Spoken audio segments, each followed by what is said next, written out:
Mostly dry, but in the southwest, West Wales and Northern Ireland, the cloud thick enough to bring some light to moderate rain at times. And in fact, it's out to the west where the rain clouds are gathering as we end the day. Overnight, some more persistent rain sweeps into the west of Scotland, Northern Ireland, parts of Wales and the southwest. Drier to the east, and it stays clear for parts of northeast Scotland, but it's going to be a relatively mild night for most of us as the clouds thicken from the west.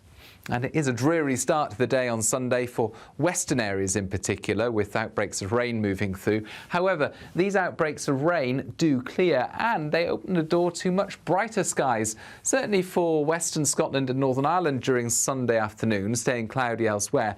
But those brighter skies are on their way more widely across the UK for the start of next week. We'll see a cold snap, which will quickly develop into a warm front. Boxed Boiler Repairs, sponsors of weather on GB News. There's only 2 weeks remaining to win Christmas on Us this year. There's £20,025 in tax-free cash. There's £5,000 to spend on gifts for all the family. There's £500 to spend in your favourite supermarket. And a festively themed GB News goodie bag. We'll get it all to you in time for the big day. For another chance to win, call 0903 681 3232. Calls cost £2 plus your network access charge. Text cash to 63232. One entry costs £2 plus one standard network rate message. Or text bonus to 63232. 5 entries cost £5 plus one standard network rate message. You can enter online at gbnews.com/win. Entries start from just £2 or post your name and number to GB09 PO Box 8690 Derby DE1 9TT. UK only. Entrance must be 18 or over. Lines close at 6 p.m. on the 22nd of November. Please check the closing time if listening or watching on demand. Good luck. Sunday with Michael Portillo from 11, only on GB News. Oedipus is back in the theatre, as Stefan Kyriazis can tell me. Stefan, welcome to the show. Thank you very much. A good Oedipus or a bad one? It's a great one. It's divided the critics a little bit. So some would prefer more kind of truth to the original text, perhaps a little bit more sense of the kind of epic Greek tragedy. I mean, this is Sophocles. It's 2,500 years old, and it's still one of the best, literally, no pun, the mother of all tragedies. It's just absolutely staggering. You like that? I did. Where and with whom? So this one is on at the Wyndham Theatre until January the 4th. The exciting thing is Mark Strong as Oedipus, Leslie Manville as his wife, Jocasta, and it's been reframed, you'll see from the pictures, as a modern political thriller. So he is waiting for election results, general election results, you will remember. There's a clock ticking down in the background. They're at Campaign HQ.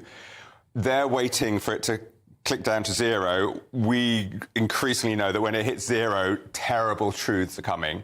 So it's operating on 2 levels. He's obsessed with the truth. He says very famously, "I am me." He's so proud of his sense of who he is. And of course, that's all going to be horrendously ripped away. Mark Strong is wonderful. And then when we get to the very end and the horrific final reveal, I forgot. I was so gripped in the political thriller and everything else, I actually swore under my breath in the theatre, Michael, because I just had been so engrossed, and they play very well at other mysteries going on and a family drama, that when my penny dropped, I literally was devastated, and they do it. Even the critics that haven't loved this reframing admit, the two of them, and especially at the end, it's searingly agonising. It's glorious. 2,500 years later, yeah, it's still absolutely visceral. Yeah, absolutely. GB News, the People's Channel.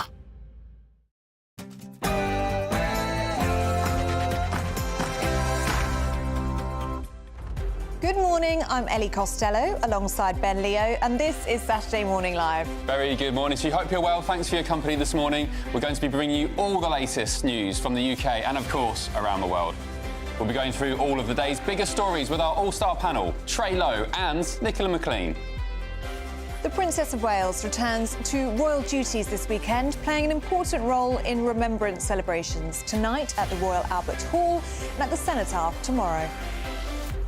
And Sophia Vorogyi, co-founder of the Azaylia Foundation, joins us to talk about the charity she created after the tragic passing of her daughter to leukaemia. Veganism. It's older than you think. In fact, I think it's 80 years old, isn't it? The movement's celebrating 80 years in the UK. We're asking this morning if you would consider a vegan diet. You certainly wouldn't, Ben. Love my steak too much. Elsewhere this weekend, we honour our greatest generation as remembrance events sweep the nation, with the Princess of Wales even expected to make an appearance tonight and tomorrow.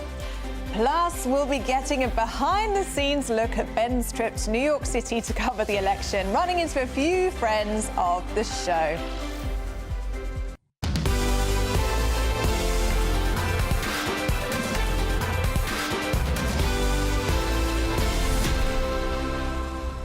You had the time of your life. It was so good. I went to New York in 2017, and at the time I thought it's a bit grim, it's a bit dirty. Not a big fan, but I went there this week, and my perception completely changed. I love the city. It was a lot cleaner and more civilised than I remember. And you found lots of friends along the way, didn't you? I bumped into, on the plane over there, Scarlett Maguire, the pollster. There's two Scarlett Maguires. We get a bit confused sometimes, but the blonde young pollster, Scarlett Maguire. Yep. Charlie Rowley, I was hanging out with for a while. Shared a room with Charlie Rowley. Greg Swenson's son, the political analyst. Analyst. Sorry. Lack of sleep. And his son, we went to a private members club. So loads of people in America. It was a great time. Greg Swenson's son called Greg Swenson Jr. Yes. And apparently looks exactly like Greg Swenson. So anyway, we've got the whole inside scoop for you. Nelson this is just Aspin. The start. Nelson Aspin you caught up with as well. Yeah. You had brunch with him. So we're going to tell you everything that you need to know. All the behind-the-scenes gossip throughout the show. Lots more important stuff, though, apart from my holidays in New York. Of course, looking forward to Remembrance Sunday and lots of other things. That great story from Azaylia Foundation as well. Oh, of course, yeah. So do get in touch throughout the show today. gbnews.com/you'll-say. Let us know what you're up to today. We love to hear from you. But before we do anything else, our lovely Sophia Hill has all of your news headlines for you.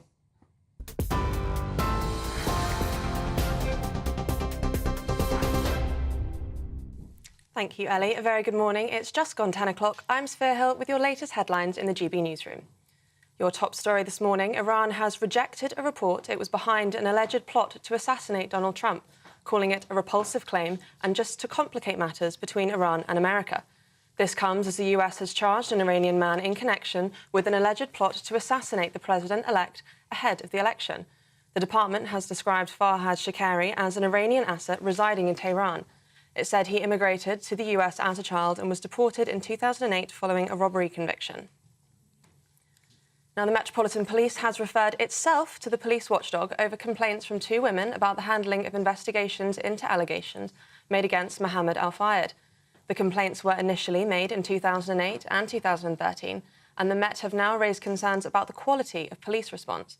Commander Stephen Clayman from the Met's Specialist Crime Team said they're actively reviewing 21 allegations reported to the police to determine if additional investigative steps are available or there are things that they could have done better. 7 Scots are among the first people to receive an Elizabeth emblem. The award recognises police officers, firefighters and other public servants who died whilst on duty. The emblem is the civilian equivalent of the Elizabeth Cross, which recognises members of the armed forces who died in action or as a result of a terrorist attack. 7 of the 30 people who are being honoured are in Scotland. Now, Fortnum & Mason has apologised for a failure of communication to Paralympians who were not invited to a party for Paris medalists at Buckingham Palace. Team GB and Paralympics GB athletes were jointly hosted at a reception at the royal residence on Thursday to meet the King. But Zach Shaw, a Paralympic sprinter, said he had trawled through his emails to find an invite to the after-party, but neither him nor his partner, who was also an Olympic sprinter, could find one. Shaw won silver in the mixed 4x100 metres and bronze in the 100-metre T12 in Paris, and says it was hurtful and unfair and an example of how the two athletes are treated differently. Now, Prince William says he's looking forward to playing a role at the COP30 UN Climate Change Conference in Brazil next year.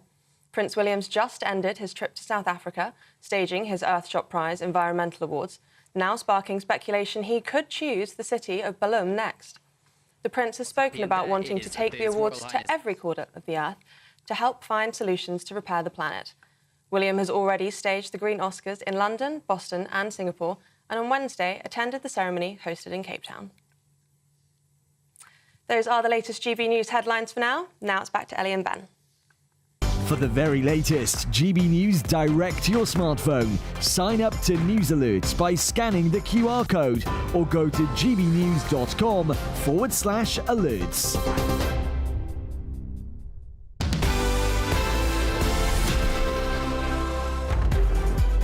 Thank you, Sophia. We have a slightly ominous Stephen Dixon just staring at us from outside the studio now. It's like a peeping Tom through the glass. He's like a hawk. He's just staring. He doesn't know we're saying this on national television. You can come back, Stephen, if you fancy working still. You want to come back? Yeah. We can't see him, but anyway, just to give you a slight glimpse. Yeah, bye. You need to go now. Now, the Princess of Wales is set to make a major return to the royal frontline this weekend as she attends a number of remembrance services. It will be so good to see her back, won't it? Yeah, it's great news. What a year. And even William mentioned it this week in that bombshell interview, saying, you know, it's been such a hard year. But now, thankfully, tonight, Buckingham Palace said Kate would attend both the Remembrance Sunday service at the Cenotaph and the Festival of Remembrance at the Royal Albert Hall this evening. Yeah, well, it's a really good sign, isn't it, for her recovery that she is able to make the event tonight. She was saying throughout the year, wasn't she, that Remembrance weekend and being here especially was her goal, and she wanted to make it, so that's a really positive thing. Let's have a little look at what we should expect tonight. Oh, we've not got the clip. No, let's read on. A Royal British Legion club in Bletchley, meanwhile, has put out an urgent call for donations in order to raise funds to survive and to even keep going. So the branch has existed for more than a century, but an increase in bills has put the support they provide veterans at risk. Our reporter, Jack Carson, has the story.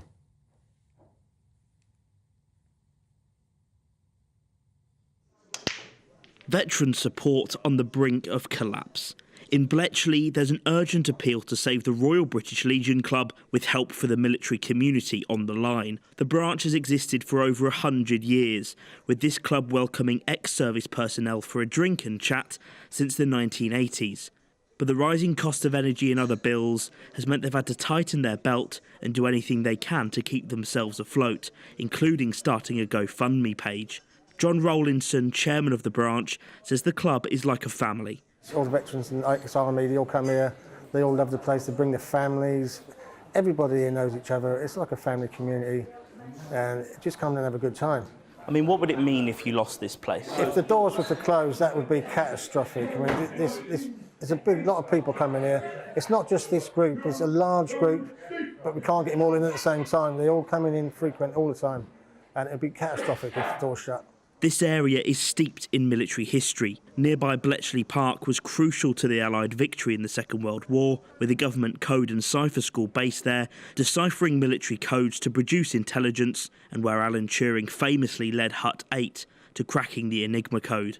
Mick Jones is a veteran of the Royal Green Jackets and served in the armed forces for more than 40 years. He describes what the club means to him. I just want to speak on behalf of the veterans that we got. You know what I mean? It's about remembrance. If we don't have this club, we won't have anywhere to go. There won't be any more remembrance. And I fought like hell to keep this club open, and I will keep fighting. The branch says it's committed to staying open for as long as possible to continue its support for the community. Members Ray Greenmore and Paul Southwell worry about the future of support in the area if it shuts. You know, you can come to this club, and if you need help with something, there's always somebody in this club that would help you, or they know somebody that can help you. So we all look after basically each other. What happens when all the Royal British Legion clubs are gone? What happens when that happens? Where do ex-servicemen go? For the people who use this branch, it's more than just a place to drink, but the code to keeping the doors open and the lights on still needs cracking. Jack Carson, GB News, Bletchley. Good stuff, Jack. And we do say it every year, don't we? Such an important cause and charity, and it's easy to forget, you know, these people and these war heroes from not just World War II, but, you know, before that, and even in the modern day, veterans who are still alive and dealing with their issues now. No, it's so important that we continue to donate and raise money for such an important cause. Definitely. If you'd like to donate and help save the Bletchley British Legion Club, you can visit gofundme.com and search for Save Our Royal British Legion Club. So that's gofundme.com and search for Save Our Royal British Legion Club. And make sure you tune in tomorrow on GB News from 10 a.m. We'll have a Remembrance Sunday special live from the Cenotaph. And you know, at GB News, we love to hear from you. So every day we're going to be running our poll of the day. And today we're asking, should war memorials have protected status in Britain? We'll bring you the live results throughout the day, so make sure you stay tuned. The final result will be announced later on this afternoon. And for all the latest polls, news and how to vote, you just go to gbnews.com/poll. But I do think it will be absolutely incredible to see the Princess of Wales tonight at the Royal Albert Hall. We know that that means the world to her. We know that it means the world to the Prince of Wales as well. Yep. He was in South Africa this week, wasn't he, at the Earthshot Prize? He's been busy. He's been busy, and he wanted to fly back for Remembrance Day weekend. He wanted to be here in London for these events. You wouldn't think he's been dealing with a rather serious health issue, would you? Yeah. Gallivanting around the world. He's been doing a sterling job flying the flag for Great Britain. And Cameron Walker as well, by the way. He's been he's been training them. Samoa, South Africa. Oh, no, he's had a wonderful time, hasn't he? So it'd be wonderful to see them all tonight. And talking about the royals, did you catch Donald Trump talking about how much he loves our royal family? Yes, I did. So there's this new Donald Trump photo book out. I caught it in America. It's a massive book like that. And you wish you bought it now, right? I do, but I only had a small suitcase, and I had to get the boys some presents. So it was Donald Trump book or get the boys some presents. Yeah, you made the right call. But anyway, there's a section in there dedicated to his love for the royal family. So, of course, Donald Trump's mother was born in Scotland. He's got golf courses in Scotland, and he talks about often how much he loved spending time with the Queen. Yeah. Anyway, this is the moment that Trump talks about his love for the royal family. This is with Queen Elizabeth. Right here, who was fantastic, by the way. These images, I mean, who has images like this? And these were relationships, too. Look, here's now the King. Here's Charles with the guard. And this is the Queen, Queen Elizabeth. It's a piece of history at the highest level. Look, it's Charles. So beautiful. And they'll see the most beautiful places in the world. There are no places like this. And it makes me laugh. I was watching BBC Question Time the other night, and they were saying on there, Trump doesn't care about Britain. He couldn't, he loves couldn't Britain. give two figs. He's going to put tariffs on us. And the only sort of right of centre guy on there was saying, actually, no, Trump is, he's got a big affinity with Britain. Yeah. And they were trying to poo-poo it. But I think genuinely Donald Trump does love Britain and the royals. Absolutely. Well, we're joined now by Trey Lowe and Nicola McLean, who are our panel today. And I wanted to get your opinion on this, actually, because there's been concern this week about what is going to happen to our special relationship with the Labour government. Well, half the cabinet really trashing Donald Trump in the past, what it's going to mean for us. But then you see a clip like that, and he holds us in, well, he holds the royal family, at least, in such affection, doesn't he? So that gives you a bit of hope that maybe the monarchy will pull him back on side and we'll have a good relationship. When people say hope and they say Trump, I think Trump doesn't care, does he? It's like water off a duck's back. I think, obviously our Foreign Secretary calling him all sorts of names. I think Trump's going to have an agenda, and he doesn't really get too triggered by what people think. And it's clear things are obviously going to change, with Ukraine, probably, with tariffs, probably that's going to be an issue for us as well. But yeah, they're going to have to get used to seeing the odd Donald, So you don't think he loves Britain as he says he does? I think he does. I mean, he certainly loves Scotland, isn't he? He spends enough time. Is it Wentworth that is? Turnberry, sorry, that he spends a lot of time in. So I think he does, but I think he loves business more than anything. And I think if there's an opportunity there for him, it doesn't matter what people have said he's going to be. Is there a business opportunity? And that's all that's going to matter for him. Nicola, what do you think when you see a clip like that? I mean, I enjoy watching him because he's just such a character. You find him entertaining, don't you? I do find him entertaining. I mean, I'm not sure that I like him, and I'm not sure that I would have voted for him to run a country, but I do find him entertaining, which is why he's probably best suited for reality TV, because he is extremely entertaining. Yeah, it was interesting. When I was there, I was in New York, and typically... Oh, you've been in New York, have you? He was saying about everyone else travelling. You're the one that brought it up. No, to be fair, I want to hear lots about it. But FYI, to viewers at home, I said at the start of the show, let's not talk about me in New York too much, because I don't want to be too narcissistic. And then we put it in there. But anyway, it's in the menu now, it's in the show. When I was in New York, it was funny. I was expecting all the sort of New Yorkers to be, we hate Donald Trump, it's a massive blue state, but there was so much support for Donald Trump over there.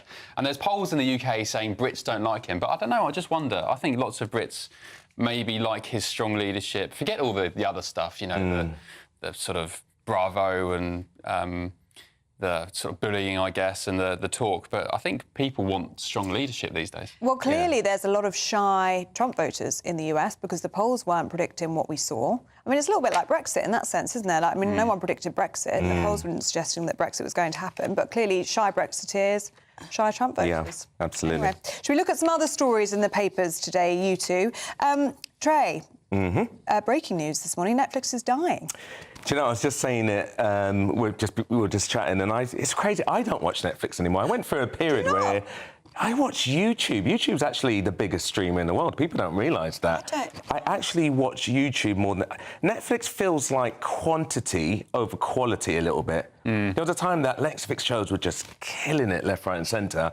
Then suddenly you go in there, I'm just like flick, and what do I want to watch? And There's I go almost back to too YouTube. much choice. It's too much choice. There's not enough quality, and it's you know, they were sort of contrasting it with the BBC, like it's opportunity for the BBC. If you think of something like you know, some of the nature programmes on the BBC or just some of the classic BBC stuff, there's nothing on Netflix that even remotely competes with that. So I was thinking, is it only just me? And it's funny to see that. I think a lot of people are thinking, you know, no, and Netflix has tried everything, stopping password sharing, all the rest of it, and still... And the prices keep going up, don't they? It keeps going... And adverts. Yeah. Yeah. You know?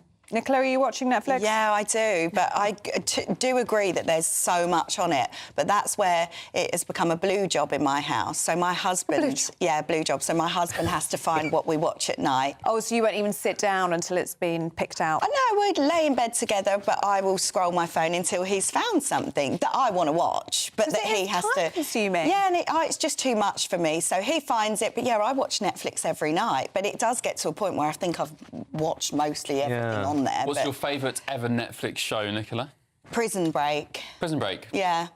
Ooh. Trey? Interesting. I think mine... Was that... What was the South Korean one when you'd walk and then you stop? Was that on Netflix? Oh, that's how much I don't watch Netflix to even remember. When you walk and when you stop, I know what you're talking about. Oh, God, Squid Game. Squid Game, that's Netflix, right? That's a good one, yeah. That was probably the best one, I would say.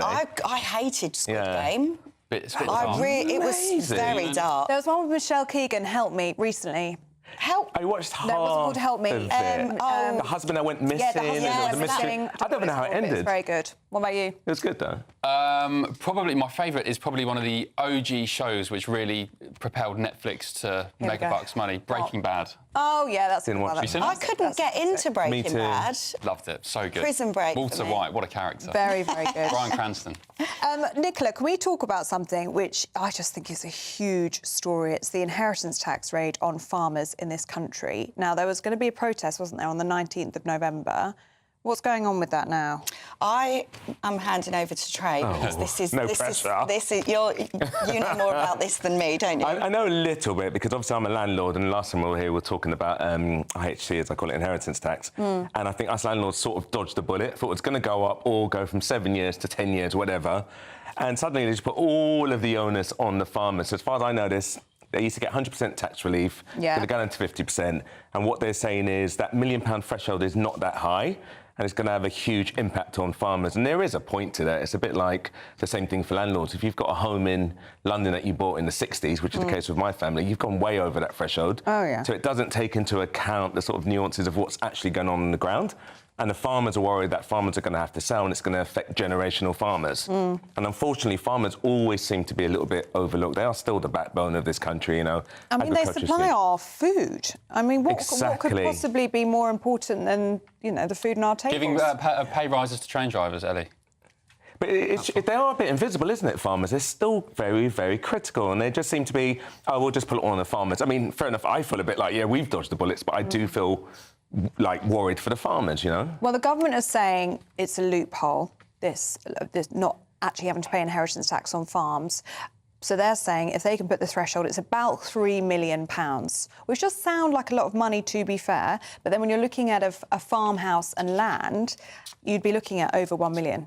Especially in the southeast. Especially in the southeast. Easily. So it's not actually as much money as you would think it would be. But essentially what's happened is there's going to be a protest on the 19th of November. The National Farmers Union came out and said, we've been advised that legally we can't hold this protest. So you would think that that's because farmers are going to bring down tractors, you know, like we've seen in the Netherlands and we've seen in France. Farmers and their tractors descending on the city centre. But then the Metropolitan Police came out yesterday and said, we've given no legal advice, happy to have a peaceful protest. And Jeremy Clarkson's been really big. So there's a bit of confusion as to what's going on with this protest now. But in the Telegraph today, in the Times today as well, the farmers are still organising a mass protest in central London over this. So this story isn't going anywhere. No. Basically. I think they should abolish the inheritance tax altogether, personally. Or at least raise the threshold so that it's the big companies that are being... But if I will be the one to provide some balance for once, Jeremy Clarkson apparently, reportedly, in previous years has said one of the main reasons he got into farming and bought farmland was for the tax break, yeah. Oh. So... And that's what the government's saying, right? That it is a loophole, it is being used, and that's what they're trying to clamp down on. But perhaps the threshold is too low. We'll have to wait and see on that one. But there will probably be a mass protest at some point. One more topic. Ben, do you want to choose? I quite liked the Labour paving the way for the 4-day working week. Are we a nation of lazy so-and-sos? Because Labour is drawing up plans, apparently, with unions, of course, to reduce hours, and it comes off the back of Sadiq Khan's deal with TfL, with the unions, where they are working 35-hour weeks across 4 days, which means they'll be paid more per hour but working less. So do we need to work less, Nicola? Can we get it all done in 4 days instead of 5? I mean, I think it all depends your job, doesn't it? I mean, you know, that's the problem here. I think that if you can get your work done in 4 days, why not? And, you know, it would benefit in many ways. It would benefit working parents. It would benefit a lot of mental health. But it all depends. It does really all depend on your job. I'd like to have a 4-day school week. That's what I'd like, because I want the kids home. Oh, with you. Actually, I've said that before. A few months ago, I said 5 days a week for kids at school is too much. It's too much, isn't it? Yeah. So, you know, if we can reduce what people are doing, I think it would benefit everyone. Yeah. But it all depends. I think the problem with that is, because you're right, I think it depends on what job you do, because if you're a tradesperson and somebody's pipe's gone or they haven't got any electricity, I mean, you've got to work 5 days a week. You'd want to work, especially if you're self-employed. If you're self-employed, oh, absolutely. But then you're creating a two-tier system, aren't you? Because then you'd have city workers, people who work in offices, like, oh, I'll just do my 4-day week. Well, I guess it should be down to choice, isn't it? Yeah. I think you shouldn't be penalised if you want to. You know, for some people it's going to be good and others it won't. I think you look sometimes at, like, Spain and they have like their siesta, and I think traditionally we've always laughed at them, but there is something about that work-life balance, you know, that is as important as anything else. Although you've got to balance it with productivity. I think our productivity has been falling in the UK, so you do wonder... That's true. ...what the impact is going to be on the wider economy. You know, can you have it both? Will people be more productive in those 4 days? It's like the working from home, isn't it? Yeah. You know, since COVID, no one wants to go in the office, do they? You know. And there's been mixed bag of results about working from home in terms of productivity. So there's a balance. I say, let's go for it, see how it goes, and if it's not that productive, we might have to have a trial it. Have a review. Yeah. I think work-life balance would be very good. I think there's very few people who've got that cracked, especially in this country. I mean, burnout is glorified. It's isn't it? huge. It's a real big problem. Coupled with the weather as well. It's not like you can go off to the beach when on your day off. I think that should be as important as making money. I think your sort of mental state should be equally as important as how much money you've got in your pockets. Everything's so expensive. Yeah. You know, you have to... Everyone's had to sort of rethink how much money they're earning, aren't they? So it's really tricky. Yeah. Well, let us know what you think. You will definitely have a view at home on any of those stories that we've talked about this morning. gbnews.com/yoursay. Have you seen in Japan, they've got most offices in, like, the big cities, they've got sort of pods where workers can have a little nap. Terrifying. Instead of popping out to get a coffee, have a little... Essentially, it's saying you never need to leave. You can stay here. It's not good. Not good at all. We don't want to go there, Ben. OK, all right. Thank you both. Right, coming up, we'll catch up with the founder of Chickpea Hummus, Hannah McCollum, who'll be joining us with some delicious dips for National Vegan Month. I'm actually quite excited. Yeah, I love hummus, so yeah, I'm intrigued about that. But next, Sophia Borigi will be joining us to share her amazing work that she's doing as co-founder of the Azaylia Foundation, which was created due to the sad passing of her daughter to leukemia, just 8 months old. She's incredible. We're going to be talking to her after this.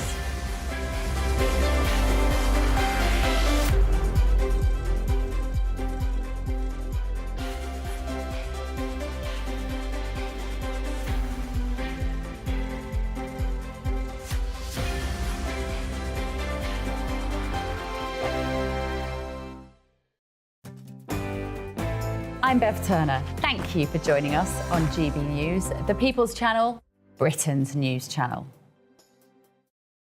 We're proud to be GB News, the People's Channel, and as you know, we always love to hear your views. Now, there's a new way of getting in touch with us at gbnews.com/yoursay. By commenting, you can be part of a live conversation and join our GB News community. You can even talk to me, Bev Turner, or any of the members of the GB News family. Sunday with Michael Portillo from 11, only on GB News. Restaurant St Bart's executive head chef Johnny Crowe creates ramen with a British twist, using only the finest UK-sourced produce. As the only restaurant in London to hold both a Michelin star and a green Michelin star, St Bart's emphasises sustainability and the diversity of British ingredients. Johnny joins me now. Johnny, congratulations on having these 2 Michelins. How do you get a Michelin green star? Probably a better question for the inspectors, but I mean, I think it's down to a lot of hard work. What hoops do you have to go through? So I think it's working every day on it. The sustainability isn't something that you just achieve and then therefore you have it and you can sort of relax. It's about every day trying to be better, trying to make a restaurant and a business that is overly sustainable. So what things do you do to make it sustainable? So one of the main things that we've really tried to do is focusing on British produce, and actually, you know, part of that is about sustainability and food miles. A massive part of it for us was also about sort of helping the British economy and the farming economy and our fisheries as well. But yeah, no, the idea... You have a lot of farms near St Bart's, which is in the heart of the City of London. Well, funnily enough, there's an amazing collective called Shrub Provisions, who we use a hell of a lot, who work with farmers all around East Sussex. So it makes a difference from flying it in from Kenya or somewhere else like that. But no, like a big part of it was, one, using British produce to cut down on food miles, but also helping sustain our farming industry. GB News, the People's Channel. Join me, Nana Akua, for an informative, interactive news programme with a difference. It's fun. No, he didn't say that, Dave. I'm so surprised. I think there's an element of truth to that. Join me from 3 p.m. every weekend, only on GB News, Britain's news channel. I'm Martin Daubney. This is GB News, Britain's news channel.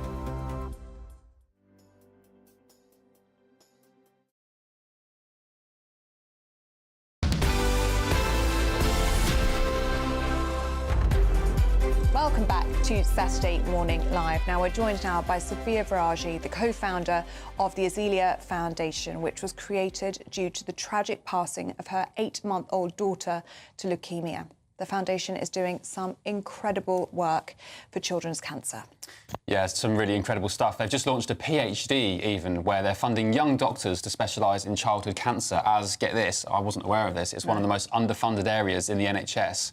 So not many sectors choose to go down that route, unfortunately. The charity, the foundation, have donated over £1 million worth of equipment to hospitals as well, and we're delighted to welcome Sophia to Saturday Morning Live. Sophia, thank you for being with us. Thank you for having me. Great to meet you. I followed your, and like Ellie and our viewers at home, we followed the story of your poor little girl for many years. Was it 2021 she passed away?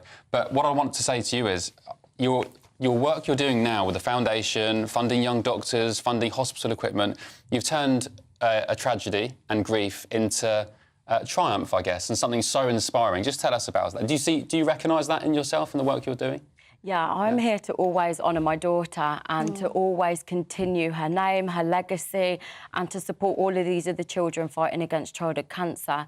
And knowing that pain and how deeply it really affects me as a mother, how do I turn that pain into something that can be so incredible to help all of these other children and families fighting? And that was to start a foundation with myself and Ashley and always honour our daughter and her name. Azaylia had a very short life, didn't she? Just 8 months. And in that time, I mean, her face was all over this country, wasn't it? It was all over the headlines. It was all over social media. I mean, you were, at one point, probably one of the most famous families in this country because of Azaylia and Azaylia's fight. When you look back now at that time, does it give you comfort that you had so many people behind you? Absolutely.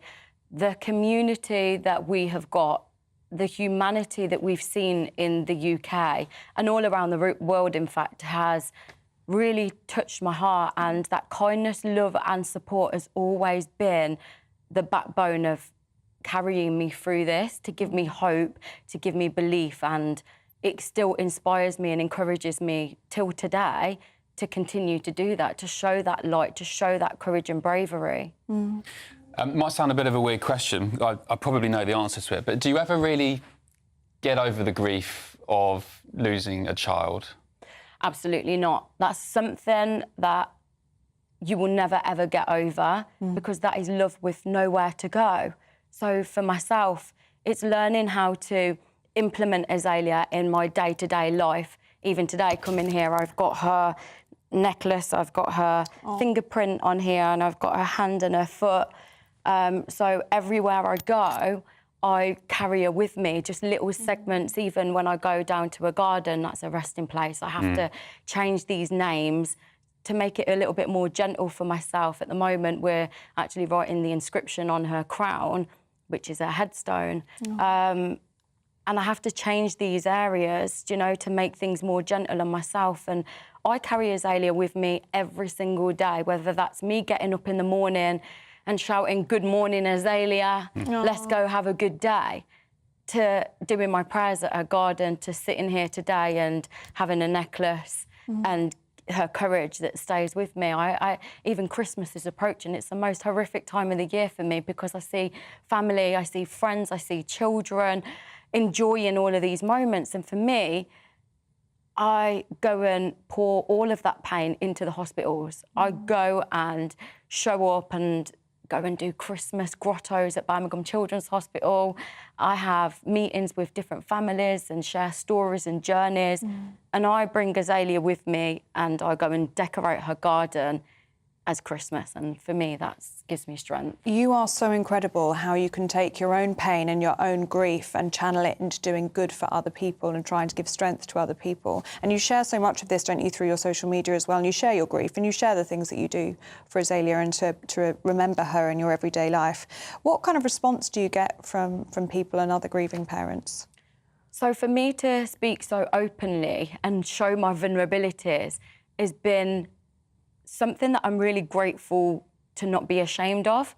I'm really happy that I've been able to really open my platform, show them vulnerabilities, show them struggles, and to continue each day. Tell us about the great work your foundation's doing then. We touched on it in the introduction. So you're funding, is this right, PhDs for young doctors? Because why is that? Because it's underfunded or there's not a lot of interest from young doctors? What's the reason? Honestly, it's absolutely shocking what I'm about to tell you. There's less than 3% of funding from our government institutions. That means it's the biggest killer of children. Childhood cancer? Yes. Yeah. And less than 3% of NHS funding goes to childhood cancers. Yeah. So, unfortunately, it's my job as a mother that's experienced that path to really make this change and this impact. And by doing so, we have now got 6 PhDs. Our aim is 20 PhDs in the next 5 years. So we're doing really, really well. And for us, it's about the community coming together, doing them fundraisers, donating to the foundation to be able to make that impact, because having the UK... Has the NHS ever said, have you ever heard from anyone from the NHS as to why the take-up is so low? Because childhood cancer is considered to be rare. So while it's considered to be rare, there is no funding going into childhood cancer. You are no longer with Ashley Kane, who's Azaylia's father. How is that for you, running the Azaylia Foundation? Are you united together on that mission? And how do you share that journey of grief together, even though you're no longer together? Yeah, absolutely. Our focus is to always continue the Azaylia Foundation. That's our daughter, that's our little baby. Like, we honour our baby and we will carry her to the highest high. She's our hero, she's our inspiration, our motivation, and whether that means us not being together in a relationship will never mean that we won't be bonded to continue her legacy as our hero and to help other children and families. And what a legacy for her as well. I mean, like we were saying, just such a short life, just 8 months, and look at what you have achieved in her name and all that money and all those other children's lives that you have saved. I mean, you must look at that and feel so proud of not only yourself, but of her as well. Absolutely. Even though my daughter's not here for me to hold and to touch, her spirit, her soul, her energy, everything she's left here for me continues that fight, and I will never, ever lose that, because that's love. What's next for you? What's next for me is working on my well-being, and I'm on this journey at the moment of learning how to take care of myself, because although I do so much incredible work through the Azaylia Foundation, it's difficult to learn how to rebuild my life again, you know. Look after you. Yeah, a lot. I've lost my daughter, my relationship, my home even, to the point where I've had to rebuild from scratch. So I'm on this journey of well-being, of learning how to deliver myself, and everything that I've learned, the kindness that's in my heart, the love that's in my soul, is teaching me how to be the woman I want to be. Well, Sophia, we wish you the very you. best of luck with all of that. Yeah, Thank you you so much. It's lovely to meet you. You're You just are a an beautiful inspiration. person. You are an inspiration. Thank you. As is your daughter. Where can viewers find out more about the foundation? Go to the azaliafoundation.co.uk or the Azaylia Foundation's Instagram or TikTok, and visit my profile, Miss Sophia, on Instagram. Thanks, Sophia. You are a star, you're brave, you're courageous, you're an inspiration. Thank you for being with us. Really appreciate it. Thank you so much. Thank you. Oh, wow, getting a bit teared up. Yeah, me too, me too. We're going to be talking about National Vegan Month next, so do stay with us.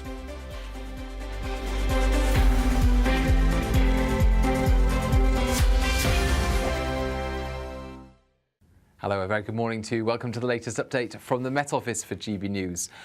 Love it or hate it, it's more of the same kind of weather this weekend. That means it's going to stay largely cloudy. Some brighter spells, again, most notably parts of northern Scotland doing well for sunny skies. A few breaks also for North Wales, northern England. But for much of the UK, it's simply gloomy with a lot of low cloud, mistiness and some patchy drizzle coming into the east, as well as the south and parts of the west. Temperatures up to 9 to 12 Celsius where we keep the cloud. Mid-teens possible in the far southwest and the far northwest where we get enough sunshine in the sunnier skies over Scotland. And it's a lovely end to the day for northwest Scotland. Northwest Highlands doing very well for sunny skies and clear spells then as we head into the evening. We've got this low cloud though lurking over the Cairngorms into the central belts, and some drizzly showers affecting the coast of Aberdeenshire and Fife. Eastern England also seeing those drizzly showers. Inland mostly dry, but in the southwest, West Wales and Northern Ireland, the cloud thick enough to bring some light to moderate rain at times. And in fact, it's out to the west where the rain clouds are gathering as we end the day. Overnight, some more persistent rain sweeps into the west of Scotland, Northern Ireland, parts of Wales and the southwest. Drier to the east, and it stays clear for parts of northeast Scotland, but it's going to be a relatively mild night for most of us as the clouds thicken from the west. And it is a dreary start to the day on Sunday for western areas in particular, with outbreaks of rain moving through. However, these outbreaks of rain do clear, and they open the door to much brighter skies, certainly for western Scotland and Northern Ireland during Sunday afternoon, staying cloudy elsewhere. But those brighter skies are on their way more widely across the UK for the start of next week. Mark Dolan tonight is your weekend dose of news, debate and entertainment. This sounds like a wild conspiracy theory. Don't miss My Big Opinion. Mark meets at My Take at 10. Democracy is a funny old thing. And we don't do boring, not on my watch. I just won't have it. Let's go and get another glass of that bubbly. You've earned it. That's Mark Dolan tonight, Saturday and Sunday, 9 to 11, only on GB News, the People's Channel, Britain's news channel.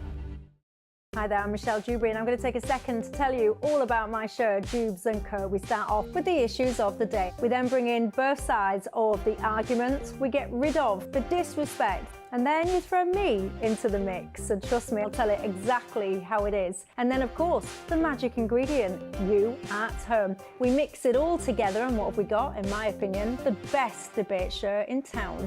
Monday to Friday, 6 till 7 on GB News, Britain's news channel.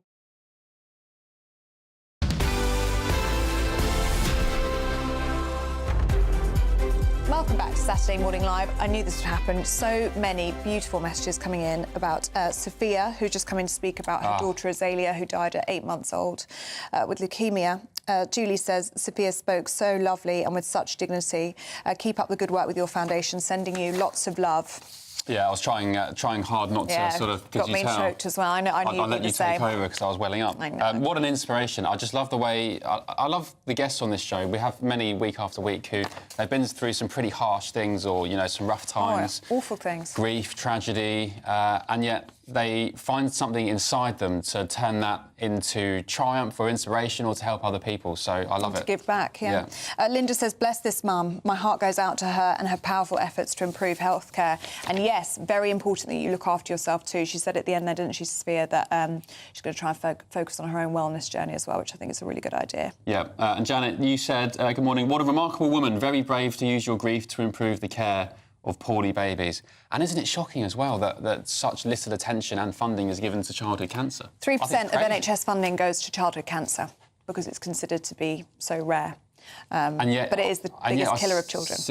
I see and hear about it all the time, so I don't understand how that makes sense. Yeah, well, thank goodness for the likes of the Azaylia Foundation, which is raising millions of pounds for charity, donating millions of pounds worth of equipment to hospitals, and also now funding PhDs for junior doctors in order to specialise in children's cancer. It's incredible the work they're doing.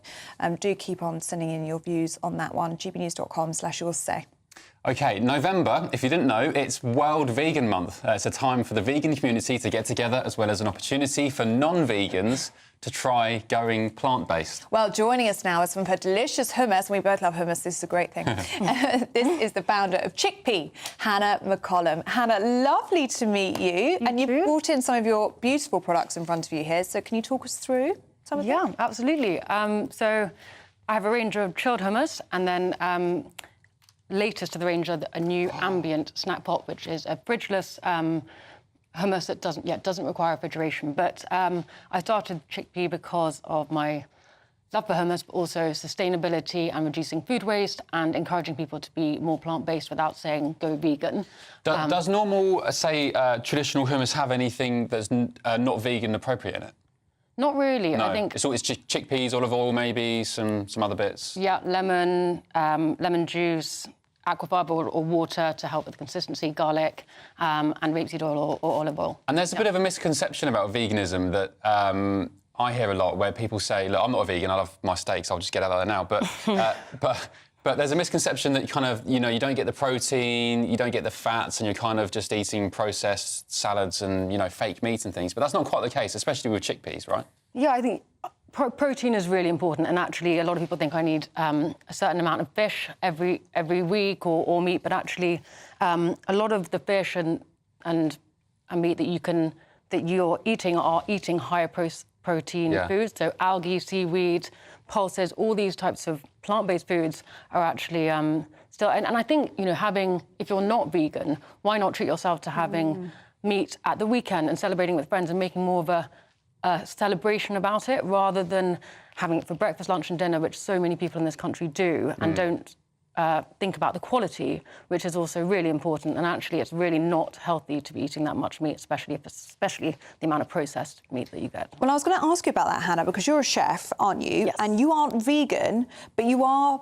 plant-based, and a lot of your diet is based on eating plants, right, and eating vegan, because there are benefits to that. And I think as a chef, I actually prefer cooking for clients that want plant-based foods, especially things like yoga treats, where they want exciting, colourful dishes, and ottolenghi style is my favourite. Oh, yeah. Because you can make food so much more interesting, and because of the health, and they say eat the rainbow, so the more colourful your dishes are, the more vitamins, minerals, nutrients you're getting into your diet. Would you say it's harder, though, to eat vegan? Because when I think vegan, I think things like bread or chips or... Really? Yeah, because I think the friends that I have that are vegan are...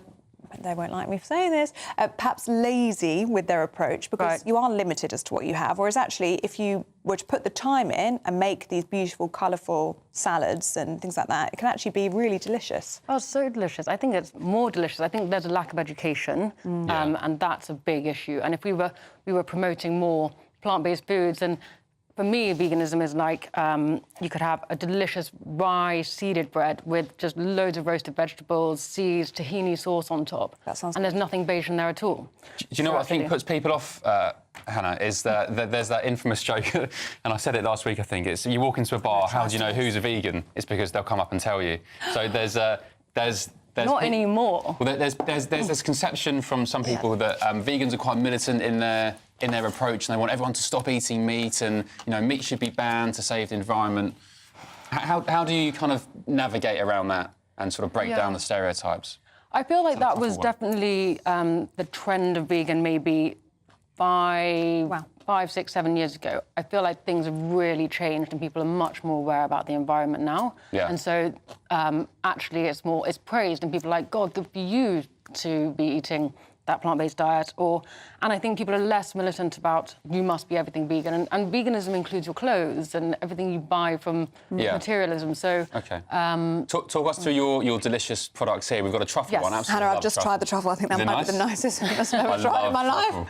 That's never our tried it with latest truffle. one, and it's in collaboration with the Truffle Hunter, who are a local British business close to me in where I live in Gloucestershire. So I wanted to work with and support local. You're going to love this. It's absolutely beautiful. And Hannah, you are passionate about British farming, aren't you? Yes. Part of the reason I started. I did want to ask you about how you felt about inheritance tax being put on British farmers. It looks like now there are going to be rallies and protests, we're hearing, at some point in the next few weeks. What do you think about this? I mean, I think it's awful, really. A nightmare for British farming. I think the first thing we should be doing in this country is supporting our farmers. And I've seen over the last 7 years how it's actually been so difficult, even as a food business, supporting farmers, because often we go to export imports, and there is nothing that the government was ever doing to help support manufacturers, food suppliers, farmers, across the board with their production. And yeah, I mean, it's a disaster, really. And I think that there's the Farmers' March on the 19th of November, because we should be doing everything to support people on our land who are producing the food for us. And that's across the scale, from large landowners to small holding family farms. Yeah. If we can't support them, then I don't know what we're thinking. Yep. What's the point of it all? Yes, exactly. This is delicious. Chickpea. Where can I go and grab some of these? Which supermarkets? Ocado, so that's online, Whole Foods, Planet Organic, booths up in the north, and then snack pots are online, Amazon. We're actually going into quite a lot of vending companies, independents across the UK, Midlands, Co-op, etc. Great British business. Well done. Yes. Delicious. And absolutely delicious. Thank you so much for bringing them in for us and for chatting to us about all things veganism and all things British farming. I know lots of you feel very passionate about, especially backing British farming. So do let us know what you think about that. gbnews.com/yoursay. Thank you, Hannah. Still to come, I will be sharing my trip to New York and what I got up to during the US election. Got a few funny videos and pictures to share with you. This is Saturday Morning Live. Back in just a tick.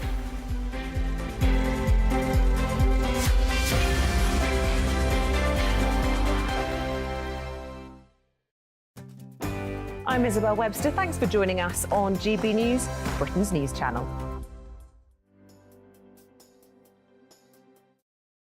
If you want your news to be straight talking... This is a nightmare for the Conservatives again. Down to earth. It's not just Nottingham where this is happening, is it? And most importantly, honest. Hard-working, middle-class taxpayers, they'll get their book thrown at them. Then catch me, Martin Daubney, Monday to Friday, 3 till 6 p.m. on GB News, Britain's news channel. I'm Jacob Rees-Mogg, and this is GB News, Britain's news channel. This is GB News, Britain's news channel. What about train Wi-Fi? The Times. It's so funny. The Times did this story because I was on the train yesterday trying to do some work and connecting to the Wi-Fi, and it happens all the time. It just doesn't work. It's pathetic. And then I opened the Times, and they've done a massive investigation. Loads of different rail routes from north to south. Was that the James Bond thing, right? Yes. Yeah. I think, well, that passenger got through, or almost got through, one episode one James Bond movie in 8 hours. But you know, it's interesting. We call it train Wi-Fi, but it isn't. It's just really a SIM card on a train, really. So if your own phone's not going to get signal, why would we assume that the train's going to have signal? It just doesn't work like that. Unless you're in Japan or South Korea, whose infrastructure is infinitely better than ours, you're just not going to get signal. You have to download those films way before you get on There is technology that can help with that. You know, there really is. If they found ways to put it underground, they can get it on ground and get you going. I definitely think, you know, with the price that we're paying for these tickets, they can get the Wi-Fi going. There is That's technology. why it's so frustrating, isn't Call it? Elon, get a Starlink, let's go. If you're a passenger paying hundreds of pounds for a season ticket or whatever you call it, and, you know, commute to work every single day, and you're paying all this money, and you can't. It's so expensive. You'd expect Wi-Fi at the basic. Yeah, exactly. But it happens with phone signal as well. I'll be walking down London in Park Lane or somewhere else, or down on the south coast. I just don't have phone signal, and I think to myself, what on earth is going on? Doesn't it feel like 5G's made it worse though? Yeah. Because I feel like 4G that didn't happen so much, but 5G just feels like. Yeah, and then I always get this little E in the top corner of my phone, and I don't get any signal. I think it's got worse over the past couple of years. Yeah, especially with 5G. I agree with that. GB News, the People's Channel. This is Britain's Newsroom, where your voice matters. It's just astonishing. With expert analysis and honest opinion, we don't just keep you informed. We bring you unique perspectives you won't see anywhere else. Can't argue with any of that. When the news happens, it happens here. On Britain's Newsroom, weekdays from 9:30 a.m. Only on GB News. Hello there, I'm Eamon Holmes. Thank you for joining us on GB News, Britain's news channel.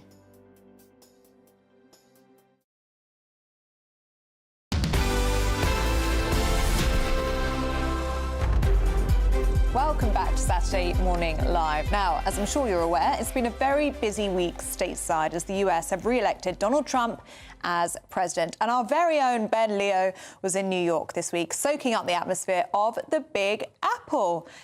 Ben! Not talked about it yet, have I? No, I didn't know you were in New York. No, I know. What a surprise. How was who would it? have guessed? Yeah, it looked amazing. It was so good. I mentioned at the top of the show, I went in 2017 and I thought, to be honest, to be quite frank, it was a bit of a dump.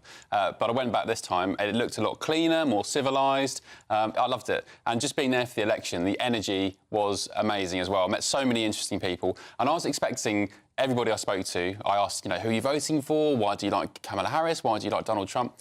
I was expecting everybody to say I love Kamala, but in actual fact, there was a lot more Trump fans than I guessed. And a very interesting guy who I met in Times Square, have we got the clip, who showed his dedication to Donald Trump in a very interesting fashion. Have we got that clip? With the cowboy, yeah. It's just coming for you. All right, so Trump, it's election time again, my friend. Donald's ship is coming in. We're taking back America.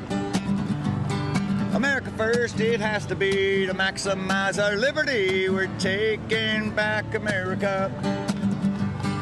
You need a president by your side who stands up, says fight, fight, fight. Taking back America.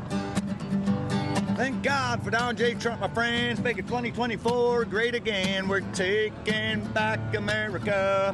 Get her done, landslide.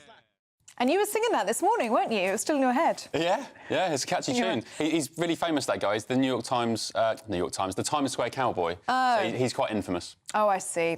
Were you surprised by the outcome of the election? Because the polls were suggesting it was absolutely on a knife edge, could have gone either way. And you were in a blue state, in a blue city. To be honest, I wasn't surprised. And I know all the media, including our channel, were saying, you know, it's neck and neck and so on and so on. I don't ever believe... But the polls were saying that. I don't believe the polls. I think the polls are manipulative and a little bit of a scam to sway public opinion. I was quite confident Trump would always win. I even had a little bet that he'd win over 300 electoral college votes.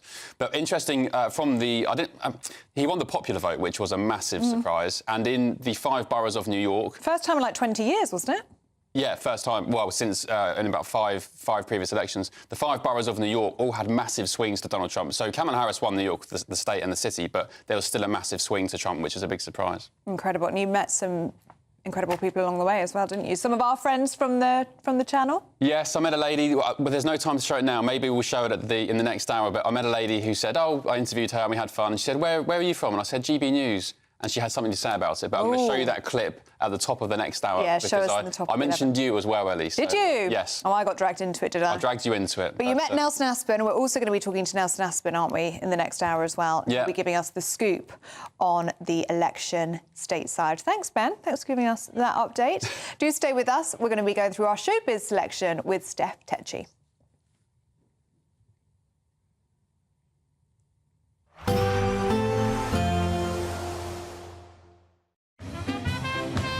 There will be a light breeze in the morning, leading to a warm front. Boxed heat pumps, sponsors of weather on GB News. Good morning, welcome to your latest GB News weather from the Met Office. So it's been quite cloudy for most of us through much of this week, and it doesn't look like much is changing through the rest of today and into tomorrow, with a few spots of rain around. We do see high pressure still close by out towards the east of the UK, but it's these weather fronts that will slowly be moving closer towards the UK that will bring a bit of a change as we head into next week. But back to today, generally remaining cloudy for most of us. The best of any sunshine across northern and western parts of Scotland, but Northern Ireland, southern and western parts of England, and particularly eastern coast of England, likely to see some outbreaks of rain and drizzle as we head through this afternoon. Temperatures generally feeling a little chilly under that cloud, only in the high single figures, maybe the low double figures across western areas, but not feeling too pleasant under all that cloud through this afternoon. As we then go into the rest of this evening, those clear skies do persist across western parts of Scotland, so perhaps turning chilly here as we go through the evening, but eastern areas still holding on to some of that patchy rain and drizzle. Northern Ireland as well, seeing some murky conditions to end the day on Saturday, particularly over any high ground. And then for much of England and Wales, it's very grey and gloomy. Plenty of cloud around and that patchy rain and drizzle persisting, particularly over any high ground. As we then go through the rest of Saturday evening, any of those clear skies across western parts of Scotland slowly move their way across into northern and eastern parts of Scotland as we see this rain band arriving from the northwest into the early hours of Sunday morning. Perhaps one or two clear spells across eastern parts of England, and where we do see those clear spells could be turning quite chilly, temperatures in the low single figures, but in the southwest still remaining quite mild under all that thicker cloud. Starting on Sunday morning then, that area of rain across western parts of Scotland pushes its way eastwards and then slowly sinks south and east as we go through the day. Southern and eastern parts of England perhaps seeing some sunshine through the morning, and then parts of Wales, southwest England, and then Northern Ireland and western Scotland later seeing some sunshine too, but still feeling quite mild despite that cloud, temperatures in the double figures. A nice bright morning will generate a lovely warm day, right through to There's only 2 weeks remaining to win Christmas on Us this year. First, we'll give you £20,025 in tax-free cash. Then we'll give you £5,000 to spend on all of your Christmas presents, with a further £500 in vouchers to spend at your favourite supermarket. Finally, a GB News Christmas goodie bag. You'll get it all in time for the big day. For another chance to win, call 0903 681 3232. Calls cost £2 plus your network access charge. Text cash to 63232. One entry costs £2 plus one standard network rate message, or text bonus to 63232. 5 entries cost £5 plus one standard network rate message. You can enter online at gbnews.com/win. Entries start from just £2, or post your name and number to GB09 PO Box 8690 Derby DE1 9TT. UK only. Entrance must be 18 or over. Lines close at 6 p.m. on the 22nd of November. Please check the closing time if listening or watching on demand. Good Afternoon Britain isn't just about us. The wonderful thing about this programme is it's about everyone watching. It's an interactive programme. Well, there absolutely is something to see here, and we're going to be talking about it more. Whether it's breaking royal news, Will, please bring us up to date. or indeed a particularly punchy speech in the House of Commons, Very, very curious. we bring it to you live, and then we bring you live reaction as well. That's Good Afternoon Britain, weekdays from midday. Only on GB News, the People's Channel, Britain's news channel. Welcome to State of the Nation, daily plunge into the stories shaping our country. I'm Jacob Rees-Mogg, and Monday to Thursday we bring you the insights, the facts, the truth about how our country is being governed. Because what happens in Downing Street matters down your street. Tune in to State of the Nation every Monday to Thursday, 8 to 9 o'clock. Only on GB News, the People's Channel, Britain's news channel. Hi there, I'm Michelle Dewberry, and I'm going to take a second to tell you all about my show, Jubes and Co. We start off with the issues of the day. We then bring in both sides of the arguments. We get rid of the disrespect, and then you throw me into the mix. And trust me, I'll tell it exactly how it is. And then, of course, the magic ingredient, you at home. We mix it all together, and what have we got? In my opinion, the best debate show in town. Monday to Friday, 6 till 7 on GB News, Britain's news channel. It's Patrick Christys tonight, and here We do things differently. It's explaining the absolute madness of this, doesn't it? It's explosive. I mean, this is very good. It's lively. 850. Your government sat there, Sean, and it did nothing. It's controversial. And the Middle East has been in turmoil since before I was born. It's everything you need to kickstart your evening. Everyone's had their Weetabix tonight. I love to see it. That's Patrick Christys tonight, weeknights from 9 p.m.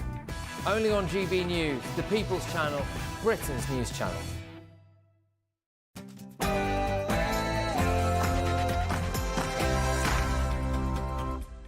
Good morning, I'm Ellie Costello alongside Ben Leo, and this is Saturday Morning Live. Very good morning to you. Great to have your company this morning as we bring you all of the day's top stories from the UK and indeed around the world. We'll be joined by Trey Lowe and Nicola McLean. We'll also be catching up with our friend Nelson Aspen in the US to get the latest following Donald Trump's triumphant return to the White House. Elsewhere, 3 charged over the death of One Direction star Liam Payne. Plus, how has Hollywood reacted to the election of Donald Trump? Showbiz journalist Steph Tecchi will be here to give us all the latest. Plus, we'll be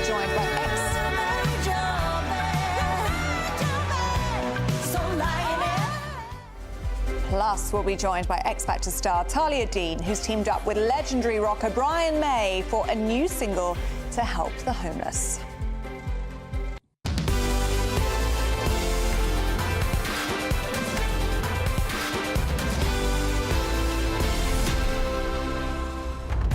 There's been some hilarious videos doing the rounds since Donald Trump won the election. Of course, before the election, all the celebrities and the Hollywood stars were saying, if Donald Trump wins, I'm leaving America. Of course they haven't. The jets are still on the ground. They're still in their mansions. But there's been some amazing, very funny clips of all these responses to Trump winning. I don't know, I wouldn't be so confident. America Ferrera says she's going to move to the United Kingdom. Who? She's the one in Ugly Betty, the actress. What's that? It's a TV series. She's moving to the UK.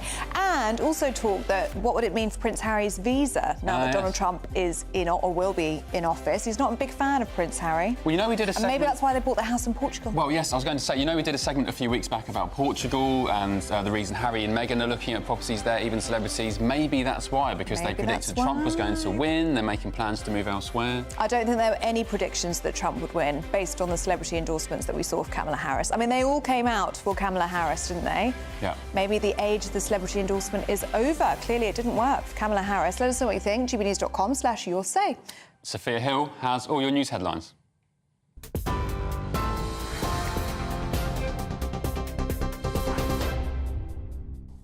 A very good morning. It's just gone 11 o'clock. I'm Sophia Hill with your latest headlines in the GB Newsroom. Our top story this morning, Iran has rejected a report it was behind an alleged plot to assassinate Donald Trump, calling it a repulsive claim to complicate matters between Iran and America. This comes as the US has charged an Iranian man in connection with an alleged plot to assassinate Trump ahead of the election. The department described Farhad Shakari as an Iranian asset residing in Tehran, and it said that he immigrated to the US as a child but was deported in 2008 following a robbery conviction. Now, the Metropolitan Police has referred itself to the police watchdog over complaints from 2 women about the handling of investigations into allegations made against Mohammed Al-Fayed. The complaints were initially made in 2008 and 2013, and the Met have now raised concerns about the quality of police response. Commander Stephen Clayman from the Met's Specialist Crime Team said they're actively reviewing 21 allegations reported to the police to determine if additional investigative steps are available or if there are things that they could have done better. The Deputy President of the NFU, David Exwood, says there's many things wrong with the budget and it's threatened food supplies. This comes as farmers are planning a protest in central London on the 19th of November in response to Rachel Reeves's change to inheritance tax on farmers. Speaking at the Lord Mayor's show today, Mr Exwood told GB News about how the NFU are feeling. NFU is representing farmers in the way it does best by working on how to change MPs' mind. And there's many ways of doing that, and we will keep doing that. And everybody wants to play their part. Again, farmers are united and they're determined. I want to be really clear about this. We know how we feel about it. We know the value of what we do, and we have got to bring that to the government, because this isn't just about tax. This is actually about backing British farming. And again, that's what we're going to do today. Send out a message about the importance of farming, the value we bring to the country, and how we want everybody to get behind farmers. We have to do that. There's no choice. Fortnum & Mason has apologised for a failure of communication to Paralympians who were not invited to a party for Paris medalists at Buckingham Palace. Team GB and Paralympics GB athletes were jointly hosted at a reception at the royal residence on Thursday to meet the King. Zach Shaw, a Paralympic sprinter, said he had trawled through his emails to find an invite to the after-party, but neither him nor his partner, also a Paralympic sprinter, could find an invite. Shaw won silver in the mixed 4x100 metre and bronze in the 100 T12 in Paris, and says it was a hurtful and unfair example of how the two sets of athletes are treated differently. Now, Prince of Wales says he's looking forward to playing a role at the COP30 UN Climate Change Conference in Brazil next year. Prince William's just ended his trip to South Africa, staging his Earthshot Prize Environmental Awards, now sparking speculation he could choose the Brazilian city of Belém next. The Prince has spoken about wanting to take the awards to every corner of the Earth to find solutions to repair the planet. William has already staged the Green Oscars in London, Boston and Singapore, and on Wednesday attended the ceremony hosted in Cape Town. Those are the latest GB News headlines for now. I'll be back in half an hour, but now it's back to Ellie and Ben. For the very latest GB News direct to your smartphone, sign up to News Alerts by scanning the QR code or go to gbnews.com/alerts.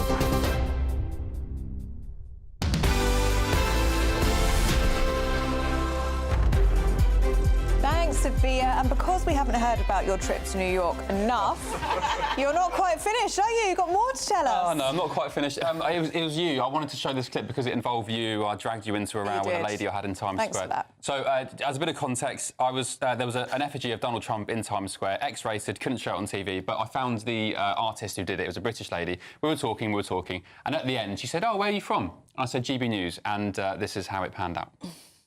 People are given the opportunity. Yeah, OK. Sorry. No. That's an English thing to say. Yeah, stop saying sorry. All right, thank you. Anyway, Appreciate so you. where are you going to show this? May not show it. We're at GB News. Oh, So, you're not? Yeah. Well, they're nice male channel there. Well, we've got a young lady, Ellie Costello, who's presenting our US coverage tonight. I'm very pleased about that too. Lovely Ellie. She's a very powerful, strong, independent woman. Yes. We've got loads of ladies and women on our channel. So. And so, what You're stumped now, aren't you? No, I'm not. You're stumped now. I'm not. You are. GB News is GB News. There you go. Ooh, that was awkward. Thanks for dragging me into that one. Pay up for the compliment. No. Well, yes, that was very nice. Thank you.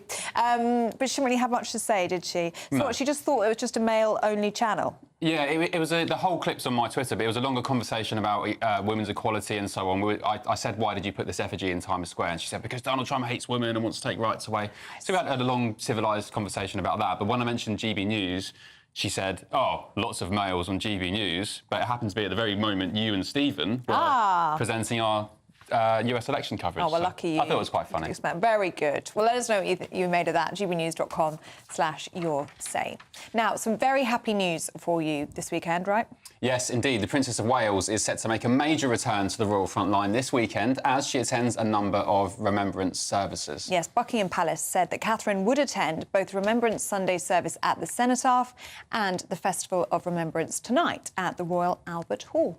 Yeah, and it was always her, she said during the year, didn't she, that it was always her goal to attend, was it tonight's event at the Royal Albert Hall? It was the weekend, so she knows that this is the weekend. Entire weekend. Yeah, of commemoration. She knew that she wanted to be better for this, and obviously it's never been confirmed whether she would be able to or not. She obviously has been back on the front line of royal duty, but just ad hoc, really, not as a full-time role. But she is going to make it this weekend, which is really, really good news. I think in terms of her recovery as well. I mean, she's obviously well enough to do two events back-to-back. Yeah. That's a really good sign. So welcome back, Catherine, and we're looking forward to seeing you tonight. But remembrance, of course, is so important, isn't it, to keep talking about, keep raising money for. And our next story just highlights the importance of all of this, doesn't it? Yeah, so Jack Carson's been up north where a Royal British Legion club in Bletchley has put out an urgent call for donations in order to raise money to survive. So the branch has existed for more than a century, but an increase in bills has put the support they provide veterans at risk. Jack has the full story. Veteran support on the brink of collapse. In Bletchley, there's an urgent appeal to save the Royal British Legion Club with help for the military community on the line. The branch has existed for over 100 years, with this club welcoming ex-service personnel for a drink and chat since the 1980s. But the rising cost of energy and other bills has meant they've had to tighten their belt and do anything they can to keep themselves afloat, including starting a GoFundMe page. John Rowlinson, chairman of the branch, says the club is like a family. All the veterans and ex-army, they all come here, they all love the place, they bring their families. Everybody here knows each other, it's like a family community, and just come and have a good time. I mean, what would it mean if you lost this place? If the doors were to close, that would be catastrophic. I mean, there's a big lot of people coming here. It's not just this group, it's a large group, but we can't get them all in at the same time. They're all coming in frequent all the time, and it'd be catastrophic if the doors shut. This area is steeped in military history. Nearby Bletchley Park was crucial to the Allied victory in the Second World War, with a government code and cipher school based there, deciphering military codes to produce intelligence, and where Alan Turing famously led Hut 8 to cracking the Enigma code. Mick Jones is a veteran of the Royal Green Jackets and served in the armed forces for more than 40 years. He describes what the club means to him. I just want to speak on behalf of the veterans that we got. You know what I mean? It's about remembrance. If we don't have this club, we won't have anywhere to go. There won't be any more remembrance. And I fought like hell to keep this club open, and I will keep fighting. The branch says it's committed to staying open for as long as possible to continue its support for the community. Members Ray Greenmore and Paul Southwell worry about the future of support in the area if it shuts. You know, you can come to this club, and if you need help with something, there's always somebody in this club that would help you, or they know somebody that can help you. So we all look after basically each other. What happens when all the Royal British Legion clubs are gone? What happens when that happens? Where do ex-servicemen go? For the people who use this branch, it's more than just a place to drink, but the code to keeping the doors open and the lights on still needs cracking. Jack Carson, GB News, Bletchley. Well, thank you, Jack Carson, for bringing that report to us. If you would like to donate and help to save the Bletchley British Legion Club, you can go to gofundme.com and search for Save Our Royal British Legion Club. And it won't just be Bletchley, will it? There will be clubs up and down the country that are suffering. Fed Up, I'm sure that's not your real name, says, RBL branch under threat. I like to support veterans and I've donated regularly to the RBL in the past, but concerned that there's currently a position for a diversity officer at £80,000. Is that where all the money is going? Saw that. And Pat says, I support the RBL, but isn't supporting the clubs down to RBL HQ. They have a very plush HQ in London. Again, where is the money going to? Yeah, but I guess that's the same for all charities. I mean, I completely agree with you. I've always said for a long time, charities kind of need to... I don't know, when you donate money out of the goodness of your heart and you see the CEOs on 253, 500k a year and then all these plush officers, it does get you thinking. But the RBL, at least, they do some good work. Yeah, and it needs to trickle down to veterans, that's right. And it's right that people buy poppies and we talk about it. So I'm sure you do agree with that as well. gbnews.com/you'll let us know what you think. And make sure you tune in tomorrow on GB News from 10 a.m, where we'll have a special Remembrance Sunday episode live from the Cenotaph. So that's from 10 tomorrow. Tune in for that. Yeah. And our poll question of the day today, we're asking, should war memorials have protected status in Britain? We'll bring you the live results throughout the day, so make sure you stay tuned. The final result will be announced later in Nana Aquia's show. And as always, for all of the latest news polls and how to vote, go to gbnews.com/poll. I wanted to ask our panel about this today, Trey Lowe and Nicola McLean, and we were talking there about RBL branches under threat.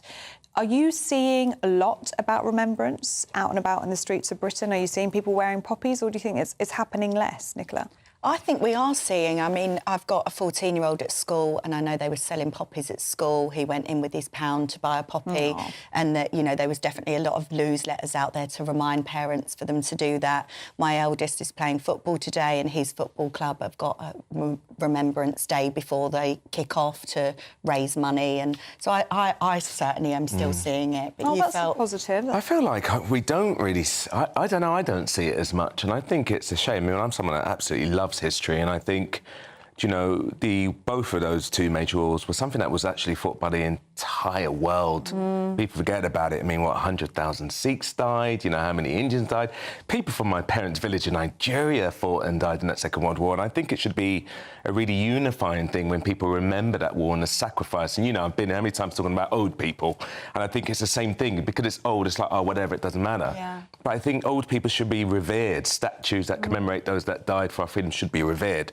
Absolutely should be protected. You know, and it's it was a shame. only, what, 80 years ago, the Second World War? Yeah, it wasn't Which that is long. still, I guess, one generation. It was not something that happened Well, it wasn't hundreds that of years far, ago. No. And the ramifications of it are still with us. I mean, you think about, you know, obviously the collapse of the Ottoman Empire, and then they had the British Mandate in Palestine. You're seeing all of these ramifications right up to the present day. And people just think, oh, it was old, but it isn't. It's present. And I think there's something about tradition and respect for people who sacrifice for us should be revered, in my opinion. But I don't see it as much. Absolutely. I mean, they are our greatest generation. They truly are. I mean, I went to Normandy in June to commemorate 80 years since D-Day, and I was meeting men that are now 98. So they were 18 years old when they stormed the beaches of Normandy, and they were literally instructors. They weren't told when they were going to reach land.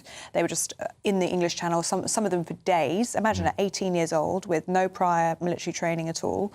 And they were just told to run towards the Germans. That's all they were told, and just shoot as much and as hard as you can. I mean, you cannot even imagine people of this generation going in with that much Could you imagine the social media courage generation? and bravery. I mean, you can't comprehend it. And now, even now, they are reeling from what they saw and what they went through at 98 years old. I mean, there's only a few of them left now. I think there was like 20 that made that trip to Normandy, and there used to obviously be hundreds and hundreds of veterans. Do you think that will continue for, you know, the services and the remembrance, and even like reporters like yourself going over there? Do you think that will continue, say, in, I don't know, 50 years? I hope so.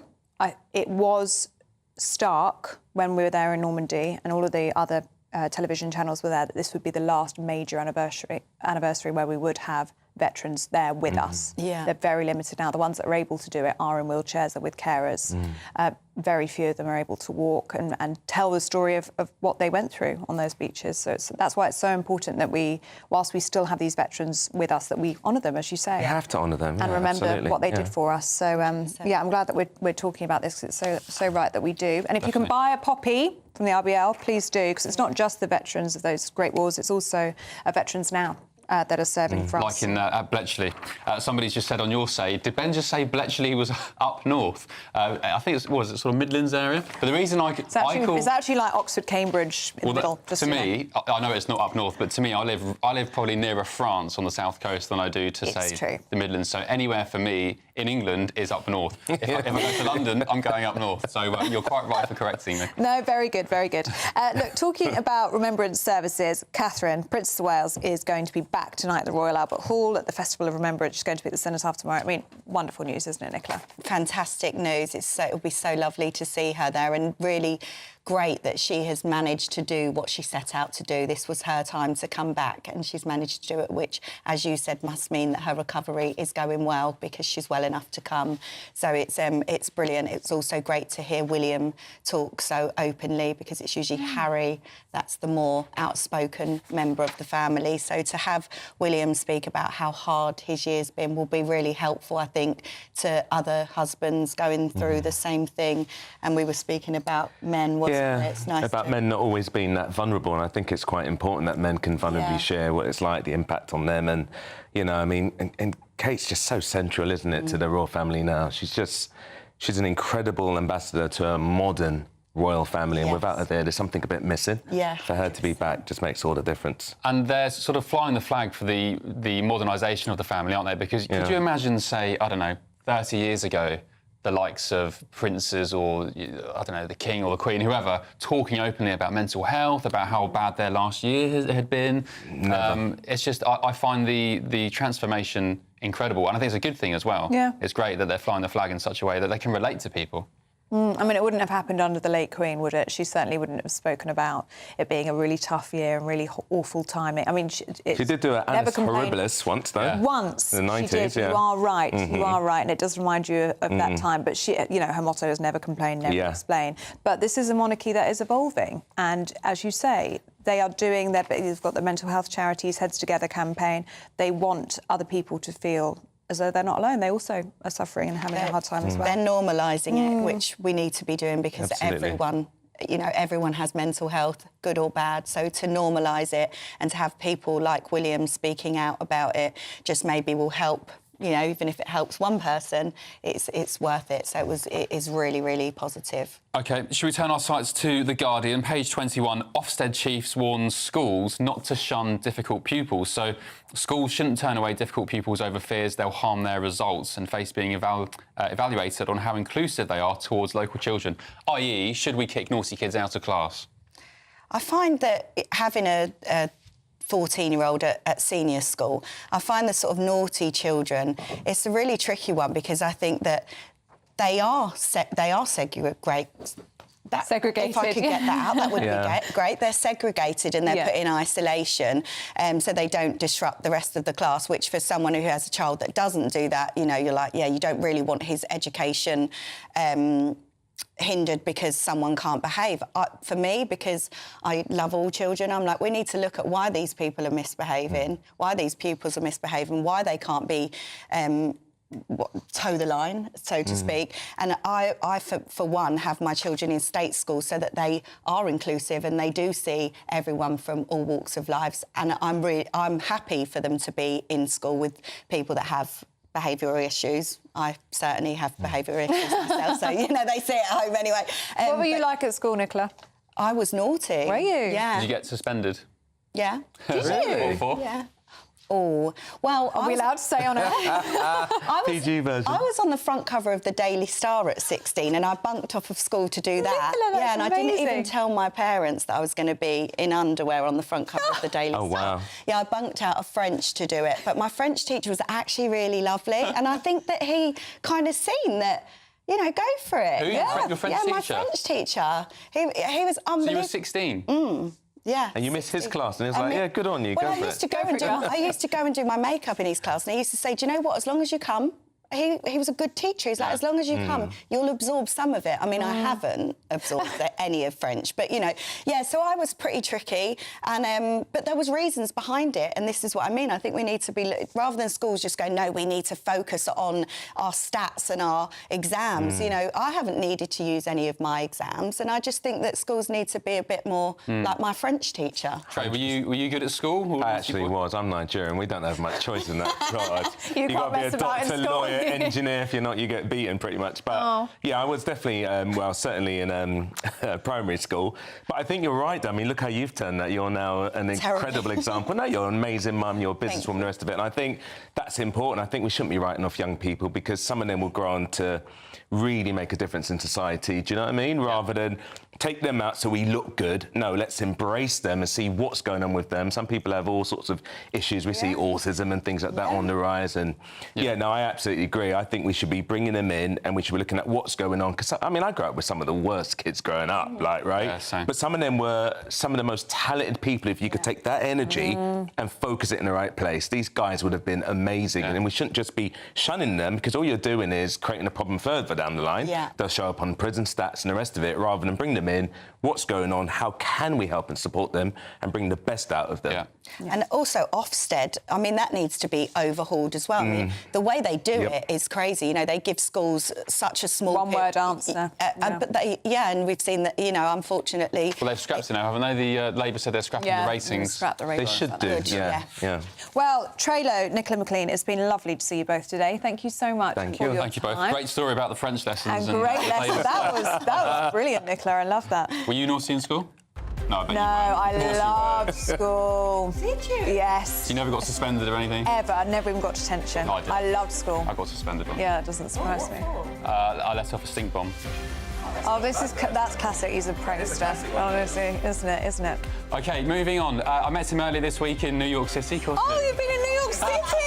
Have you? Nelson Aspen. I didn't know. Nelson Aspen, there he is. He'll be joining us to get the latest reaction from the USA. Back in just a tick.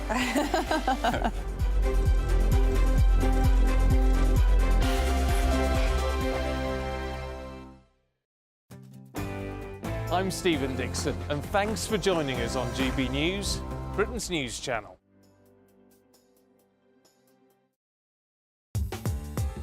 I'm Christopher Hope. From pop stars to politicians, I'll interview anybody in a pub who's got a political opinion. Join me every Friday on Spotify, Apple Podcasts, YouTube or gbnews.com, or wherever you get your podcasts. This is GB News, the People's Channel. This is GB News, Britain's news channel.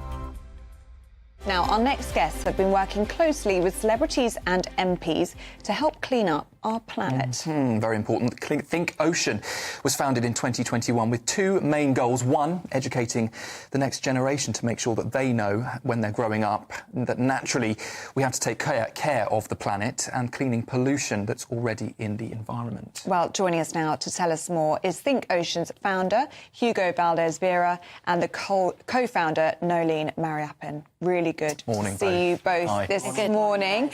So, Nolene, let's start with you. What is Think Ocean and why did you want to start this back in 2021? Yes, so Hugo had actually been working on the environment and climate action for quite a long time. When he moved to the UK, he realised that there was a growing problem with plastic pollution and that more needed to be done because people weren't actually seeing the link between plastic, the impact on the environment and climate change. So he founded the organisation and I joined him with three goals, really. Education, looking at technology to scale solutions, and looking at how we develop more circular economy programs. So actually looking at reusing, recycling, actually creating local economies from what people would consider waste. Hugo, just how bad is plastic pollution around the world, and especially here in the UK? Well, it is bad, but we don't know the extent of how bad it is. You know, this is not much interest from the bigger players or, you know, some government for us to know every detail of the pollution. So if we know that is from 1 to 10 is 2, probably it's about 6. Oh. GB News, the People's Channel.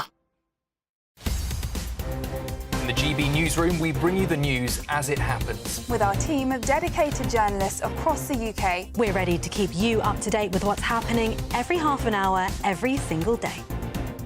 Bulletins here on GB News, the People's Channel, Britain's news channel. I'm Michael Portillo. This is GB News, the People's Channel, Britain's news channel.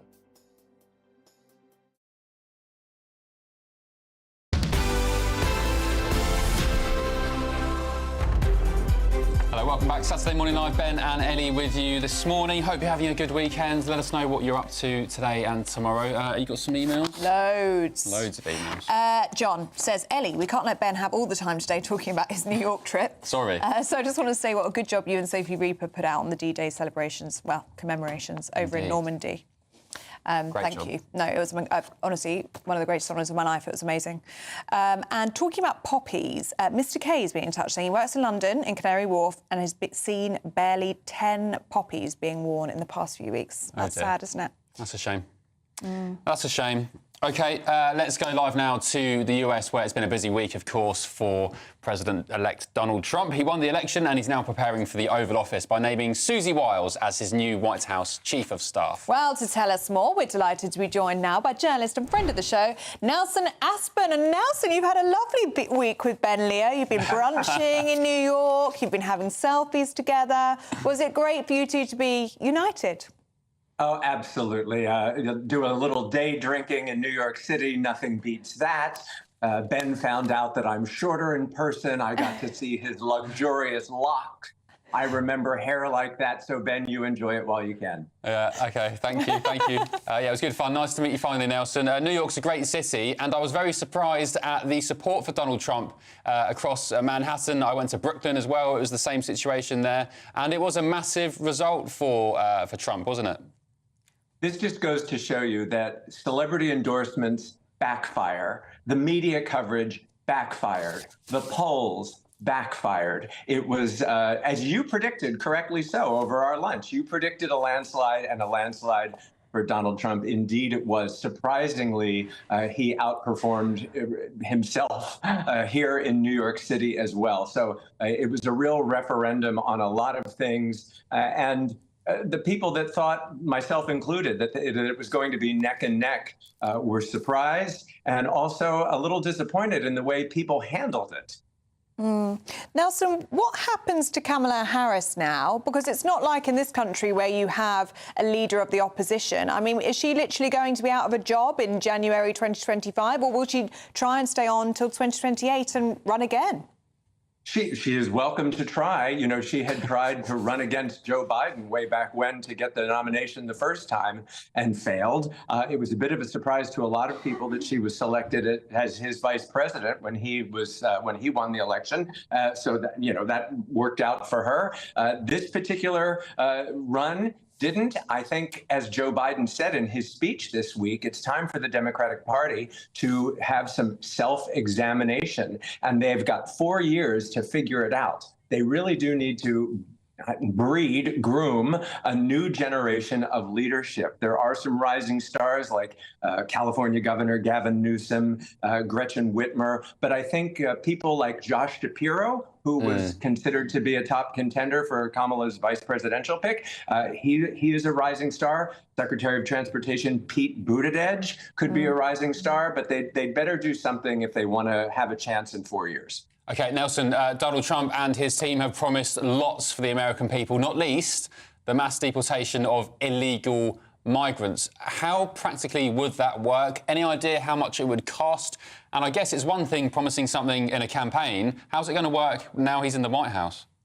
Well, in his last time in the White House, it was all about building the wall and getting the problem under control. And illegal immigration is always going to be a problem in a geographical country. I mean, the size of our country with all of its different inlets, immigration will always be a problem. However, the laws are already on the books. It's just that many of them haven't been enforced in the last 4 years. So if we start enforcing the laws that are already on the books, things will improve dramatically. And there is an existing path to citizenship. And President-elect Trump has been very clear that he wants new citizens. He wants people to come to America, but they have to follow the rules. They have to apply for citizenship and become Americans the right way. And it's really not fair to all of the people who have already done that, the people who waited in line, did it correctly. And I think that's why Donald Trump surprised people with his strong showing among Latino voters. Yes. Because those voters did things the right way. And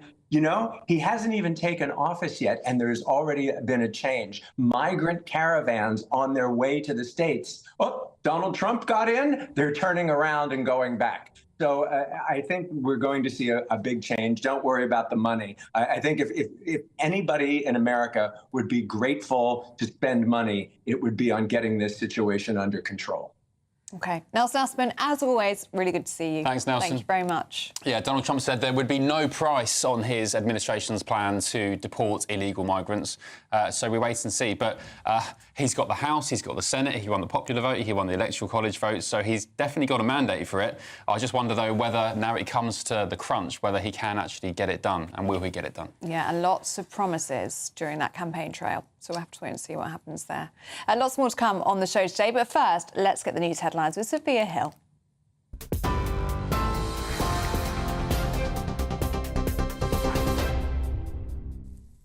Very good morning. It's just gone 11:30. I'm Sophia Hill with your latest headlines in the GB Newsroom.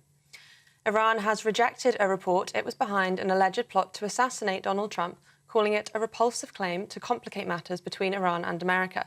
This comes as the US has charged an Iranian man in connection with an alleged plot to assassinate Donald Trump ahead of the election. The department described Farhad Shakari as an Iranian asset residing in Tehran, and it said that he immigrated to the US as a child and was deported in 2008 following a robbery conviction. The Deputy President of the NFU, David Exwood, has said there's many things wrong with the budget and it's threatened food supplies. This comes as farmers are planning a protest in central London on the 19th of November in response to Rachel Reeves's changes to inheritance tax on farmers. Speaking at the Lord Mayor's show today, Mr Exwood told GB News about how the NFU are feeling. NFU is representing farmers in the way it does best by working on how to change MP's mind. And there's many ways of doing that, and we will keep doing that. And everybody wants to play their part. Again, farmers are united and they're determined. I want to be really clear about this. We know how we feel about it. We know the value of what we do, and we have got to bring that to the government, because this isn't just about tax. This is actually about backing British farming. And again, that's what we're going to do today. Send out a message about the importance of farming, the value we bring to the country, and how we want everybody to get behind farmers. We have to do that. There's no choice. Now, Fortnum and Mason has apologised for a failure of communication to Paralympians who were not invited to a party for Paris medalists at Buckingham Palace. Team GB and Paralympics GB athletes were jointly hosted at a reception at the Royal Resident on Thursday to meet the King. Zach Shaw, a Paralympic sprinter, said he had trawled through his emails to find an invite to the after-party, but neither him nor his partner, also a Paralympic sprinter, could find an invite. Shaw won silver in the mixed 4x100 metres and bronze in the 100 metres T12 in Paris, and he says it was a hurtful and unfair example of how the two sets of athletes are treated differently. Those are the latest GB News headlines for now. I'm Sphere Hill. More in half an hour. For the very latest GB News direct to your smartphone, sign up to News Alerts by scanning the QR code or go to gbnews.com/alerts.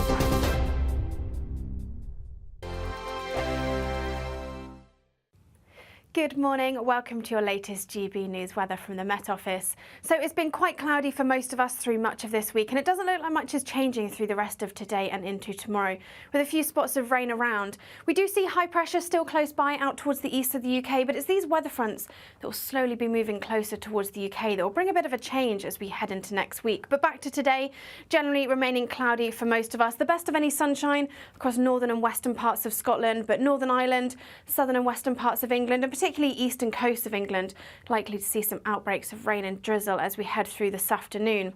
Temperatures generally feeling a little chilly under that cloud, only in the high single figures, maybe the low double figures across western areas, but not feeling too pleasant under all that cloud through this afternoon.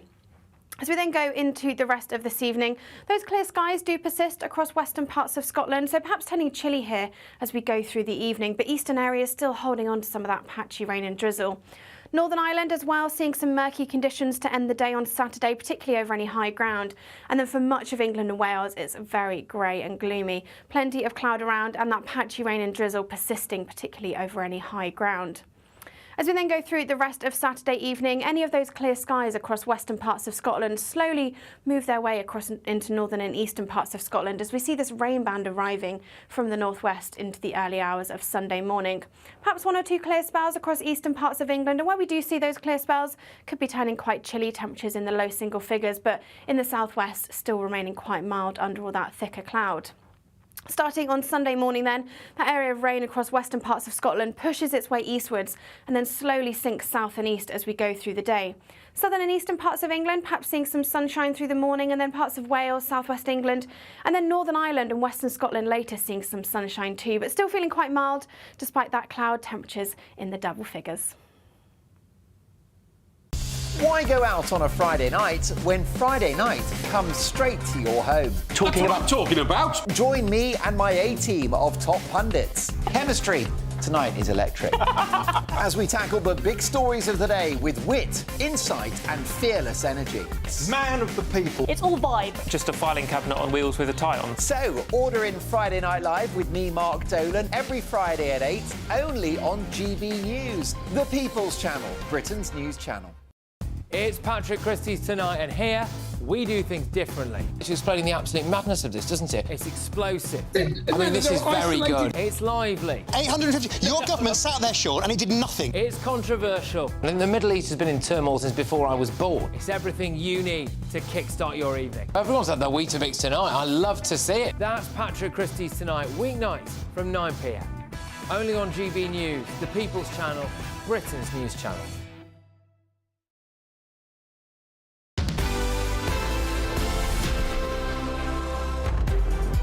Hello, welcome back. 11:38. Ben, Ellie with you on Saturday Morning Live. Sorry, I lost my remote. I've got it back now. of the sofa. You're looking for some spare change. I was looking for the remote. I found it now. You're pleased to know. But we know what's coming next anyway, because our lovely Stephanie Tecci is here to take us through all the showbiz Love your hair, of by the the way. week. Thank you. I was getting bored of black hair. I was like, I need to shake it up a bit. You Go look for a bit of purple You rain. look absolutely unreal. Thank you Purple so much, rain. guys. What have you got for us? It Liam- starts actually with some really sad Yes, news. doesn't really. it? I'm still upset about Liam Payne's death. His body has been brought back to the UK. His funeral is expected to take place over the next few days. No doubt it will be a star-studded one, but in Argentina, there's still a lot of investigation going into how he died. 3 people have been arrested, and a public prosecutor's office has said 1 has been charged for abandonment following a death. A hotel employee and someone else has been arrested for supplying drugs to Liam. This prosecutor's office, they've gone through over 800 hours worth of footage to try piece the story of what happened in Liam Payne's final hours, and then also they've had his phone. So on that side of the world, there's still a lot of investigation going on, and I can imagine over the next few weeks we'll be hearing a bit more. And we heard, I think I heard, that he was either deemed semi-conscious or unconscious when he fell, which suggests maybe it was an accident. And I think that they found cocaine in his system, and alcohol and antidepressants. They've ruled out self-harm because unfortunately there was a lot of questions whether it was suicide, but they said that's not the case, and they said he was semi-conscious as he fell down. So sad. But it is just really sad, and just I feel sorry for all of his family and his dad, who's had to spend extensive time there, because it's different from how we do things in the UK when there's a death, so they couldn't release his body for quite a while. And also you noticed the difference, didn't you, that the press were reporting everything out of Argentina. I mean, we had pictures from his bedroom, didn't we, within the first day. It was such a field day, what the press had access to, which, again, wouldn't happen over here. And, you know, working for the papers, we were getting legal complaints from the family saying, this is too intrusive, you know, please respect his memory. And hopefully that can now happen. Yeah. Well, let's hope so. And I hope that poor family, get answers as well as to exactly what happened to their son. Next up, Trump, obviously, he is now the president-elect, and it goes to show that star power is waning when it comes to politics. I think with Kamala Harris, she had all the stars out, and people thought, yes, she is going to win the election. It didn't happen that way. Actually, I think it was more of a detriment to her campaign. Yeah. And now we've got all these celebrities who have come out and said they are planning to leave the US. They clearly do not support a democracy, and they feel that it's going to be tough times when it's under Trump. So you've had people like America Ferrera, who was Ugly Betty star. She said she's looking to move to the UK to find better opportunities for her and her children. Cher also said that last time that Trump was in power, it affected her health. So she says she doesn't know how long she can actually stay under a Trump administration. And the list of celebrities, it just goes on and on and on. They just really weren't expecting Trump to be voted back in. And I do think it's a bit egotistical for them to think that, you know, I love celebrities, of course, but to think that their power was enough to overturn what the everyday American is thinking about the economy and all the rest of that. So what a bunch of clowns. Let me tell you, the electorate in America will Tell us what you really think. not miss. See you later, Bono, who said he'll drive his car off a cliff. See you later, Beyonce. Bye. No one's going to care. It's just I'll tell you what, people care about their groceries. They care about migration. They care about whether they can feed their family. They don't want some rich multi-millionaire pop star saying, vote Kamala because it's the good thing to do. It's like, yeah, see ya. Well, that's the thing. I think a lot of Americans felt like these celebrities are not in touch with them and what the struggles they go through on their day-to-day basis. You know, it's just all a show and tell for them. So I felt like towards the end, I just thought this is too much, and it's a shame it's ended the way I think that's one of the most interesting things to come out of this election. We had Kamala going for a very traditional route. She was going on traditional mainstream media. She was bringing out celebrities to endorse her, as we've seen for years and years. Then you have someone like Donald Trump, who apparently has been advised by Barron Trump, his 18-year-old son. What podcast to go on. What podcast to go on. So he was saying, Dad, you need to get yourself on the Joe Rogan podcast and get out there and talk to real people. And that seems to have worked for him. Simplicity. I think, you know, America used to be big on all the stars and the personality, but the mood has changed worldwide. I think people are like, yeah, you can have your glamorous life, but we need to think about us and you need to connect with us. So a lot of celebrities are still having meltdown, including Madonna, who baked a Trump cake. So, you know, it is what it is, but I think it will change future campaigns in the States. Absolutely. And I'm a Celebrity starts tomorrow. Tomorrow it's back on our screens. Obviously, we had Nigel Farage out last year.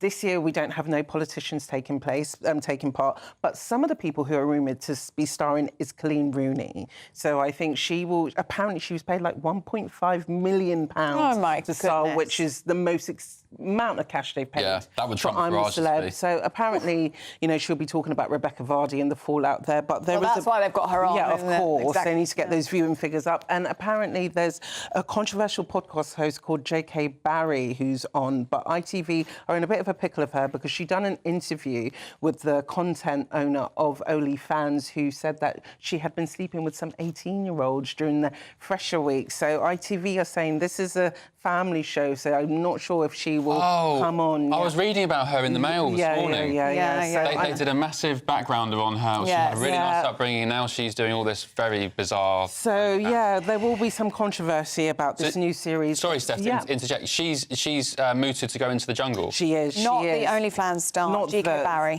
who was a podcast interviewed her. Yeah, she interviewed her, and obviously she was quite frank about her sex life, which... And then G.K. Barry has been criticised for not asking her tough enough questions. And seeming to agree with that kind of sentiment. So yes, including... I'm sure she'll talk about that. Yeah, so the OnlyFans creator was saying things like she enjoys being with a barely legal. Was the sentence, which wasn't picked up on by G.K. Barry. So controversial. We'll see if she makes it into I'm the sure jungle. she'll have damage control when she's on there. Try rectify it. Well, let's hope so. She'll need to, I think. Thanks, Stephanie. Good to see you. Thank you very much. OK, still to come, we'll be joined by X Factor finalist Talia Dean, who has teamed up with none other than rock legend Brian May. You won't want to miss it. Back in a tick.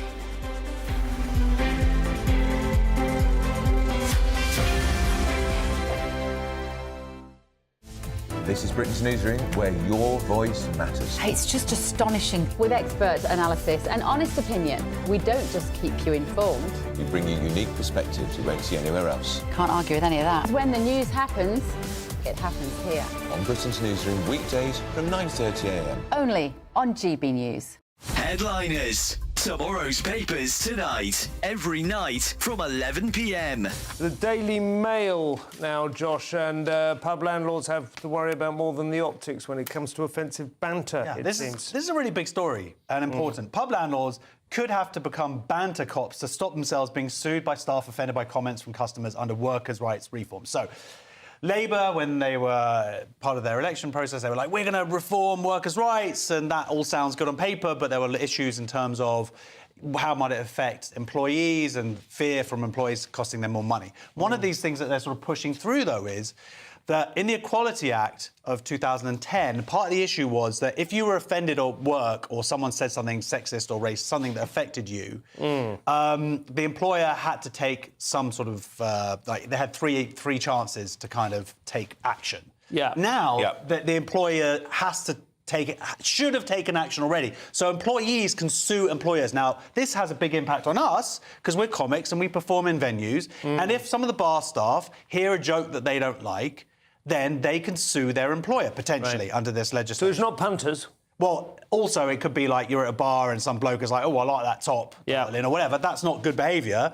But the point is now that employee could sue their employer. So, because, I mean, the sort of scenario I was imagining was that a barmaid was being maybe sexually harassed or That's something. what they're focusing in this article, but other articles have gone down the free speech route. OK. And also venues and universities having lectures. We saw it at, in Edinburgh Fringe Festival and Sadowitz. He had his show cancelled not because of any punters, but because two of the 18-year-olds were working. They were upset by his There was a wedding. bar in Brighton, wasn't there? There was a story we covered a few weeks ago. A bar in Brighton threw some people out because... exactly. They had turfs on the... turfs. GB News, the People's Channel. Join me, Nana Akua, for an informative, interactive news programme with a difference. It's fun. No, he didn't say that, Dave. I'm so surprised. I think there's an element of truth to that. Join me from 3 p.m. every weekend. Nightmare commute. kick it up a gear with GB News Radio. You can listen online and on DAB+, and on the GB News app. We're also on TuneIn and the Radio Player app. From the school run to rush hour, get revved up with GB News Radio. We are the People's Channel, Britain's news channel.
Two weeks remaining to win Christmas on us this year.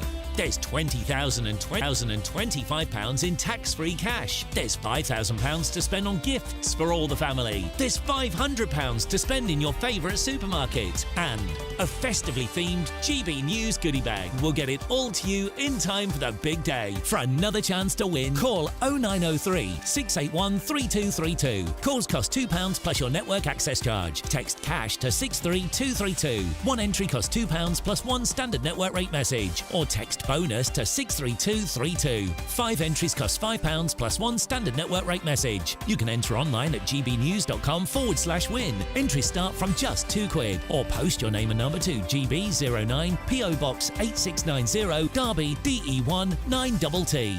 UK only. Entrance must be 18 or over. Lines close at 6 p.m. on the 22nd of November. Please check the closing time if listening or watching on demand. Good luck. Mark Dolan tonight is your weekend dose of news, debate and entertainment.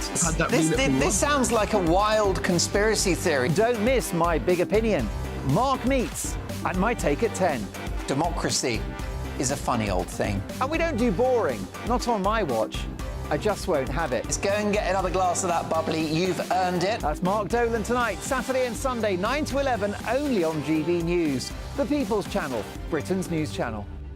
Join me, Camilla Tominey, for a frank and honest discussion with those in power that cuts through the spin and gets to the heart of the issues shaping our nation. You haven't confirmed that you want to stand as leader, but you haven't ruled it out either. This report basically says that he's not fit to stand trial. Is he indecisive? Incompetent? I deliver the dose of reality Westminster needs. That's the Camilla Tominey Show at 9:30 every Sunday on GB News, the People's Channel, Britain's news channel. Hi there, I'm Michelle Dewberry and I'm going to take a second to tell you all about my show, Dubes & Co. We start off with the issues of the day. We then bring in both sides of the arguments. We get rid of the disrespect. And then you throw me into the mix. And trust me, I'll tell it exactly how it is. And then, of course, the magic ingredient, you at home. We mix it all together and what have we got, in my opinion, the best debate show in town. Monday to Friday, 6 till 7 on GB News, Britain's news channel. Welcome to State of the Nation, daily plunge into the stories shaping our country. I'm Jacob Rees-Mogg, and Monday to Thursday we bring you the insights, the facts, the truth about how our country is being governed. Because what happens in Downing Street matters down your street. Tune in to State of the Nation every Monday to Thursday, 8 to 9 o'clock. Only on GB News, the People's Channel, Britain's news channel. This is GB News, Britain's news channel. Catherine Richards and Jake Singleton-Hill featured on the reality show Love is Blind. Well, Catherine and Jake are joining us now in the studio for Saturday Morning Live. Thank you very much for joining us. And this is perhaps not the end result that people might have thought that they'd be seeing at this point, because you were both on the show, but you didn't fall in love in the pods, did you? No, we didn't. I rejected him. You guys look great together. Yeah. Very Thank happy you. as well. It seemed like you guys were really strong, and it almost seemed like Freddie, after he admitted to you that he'd cheated in the past. I actually respected the fact that he told me up front. I didn't even want to have that conversation, obviously. That was a conversation that we got told to talk about.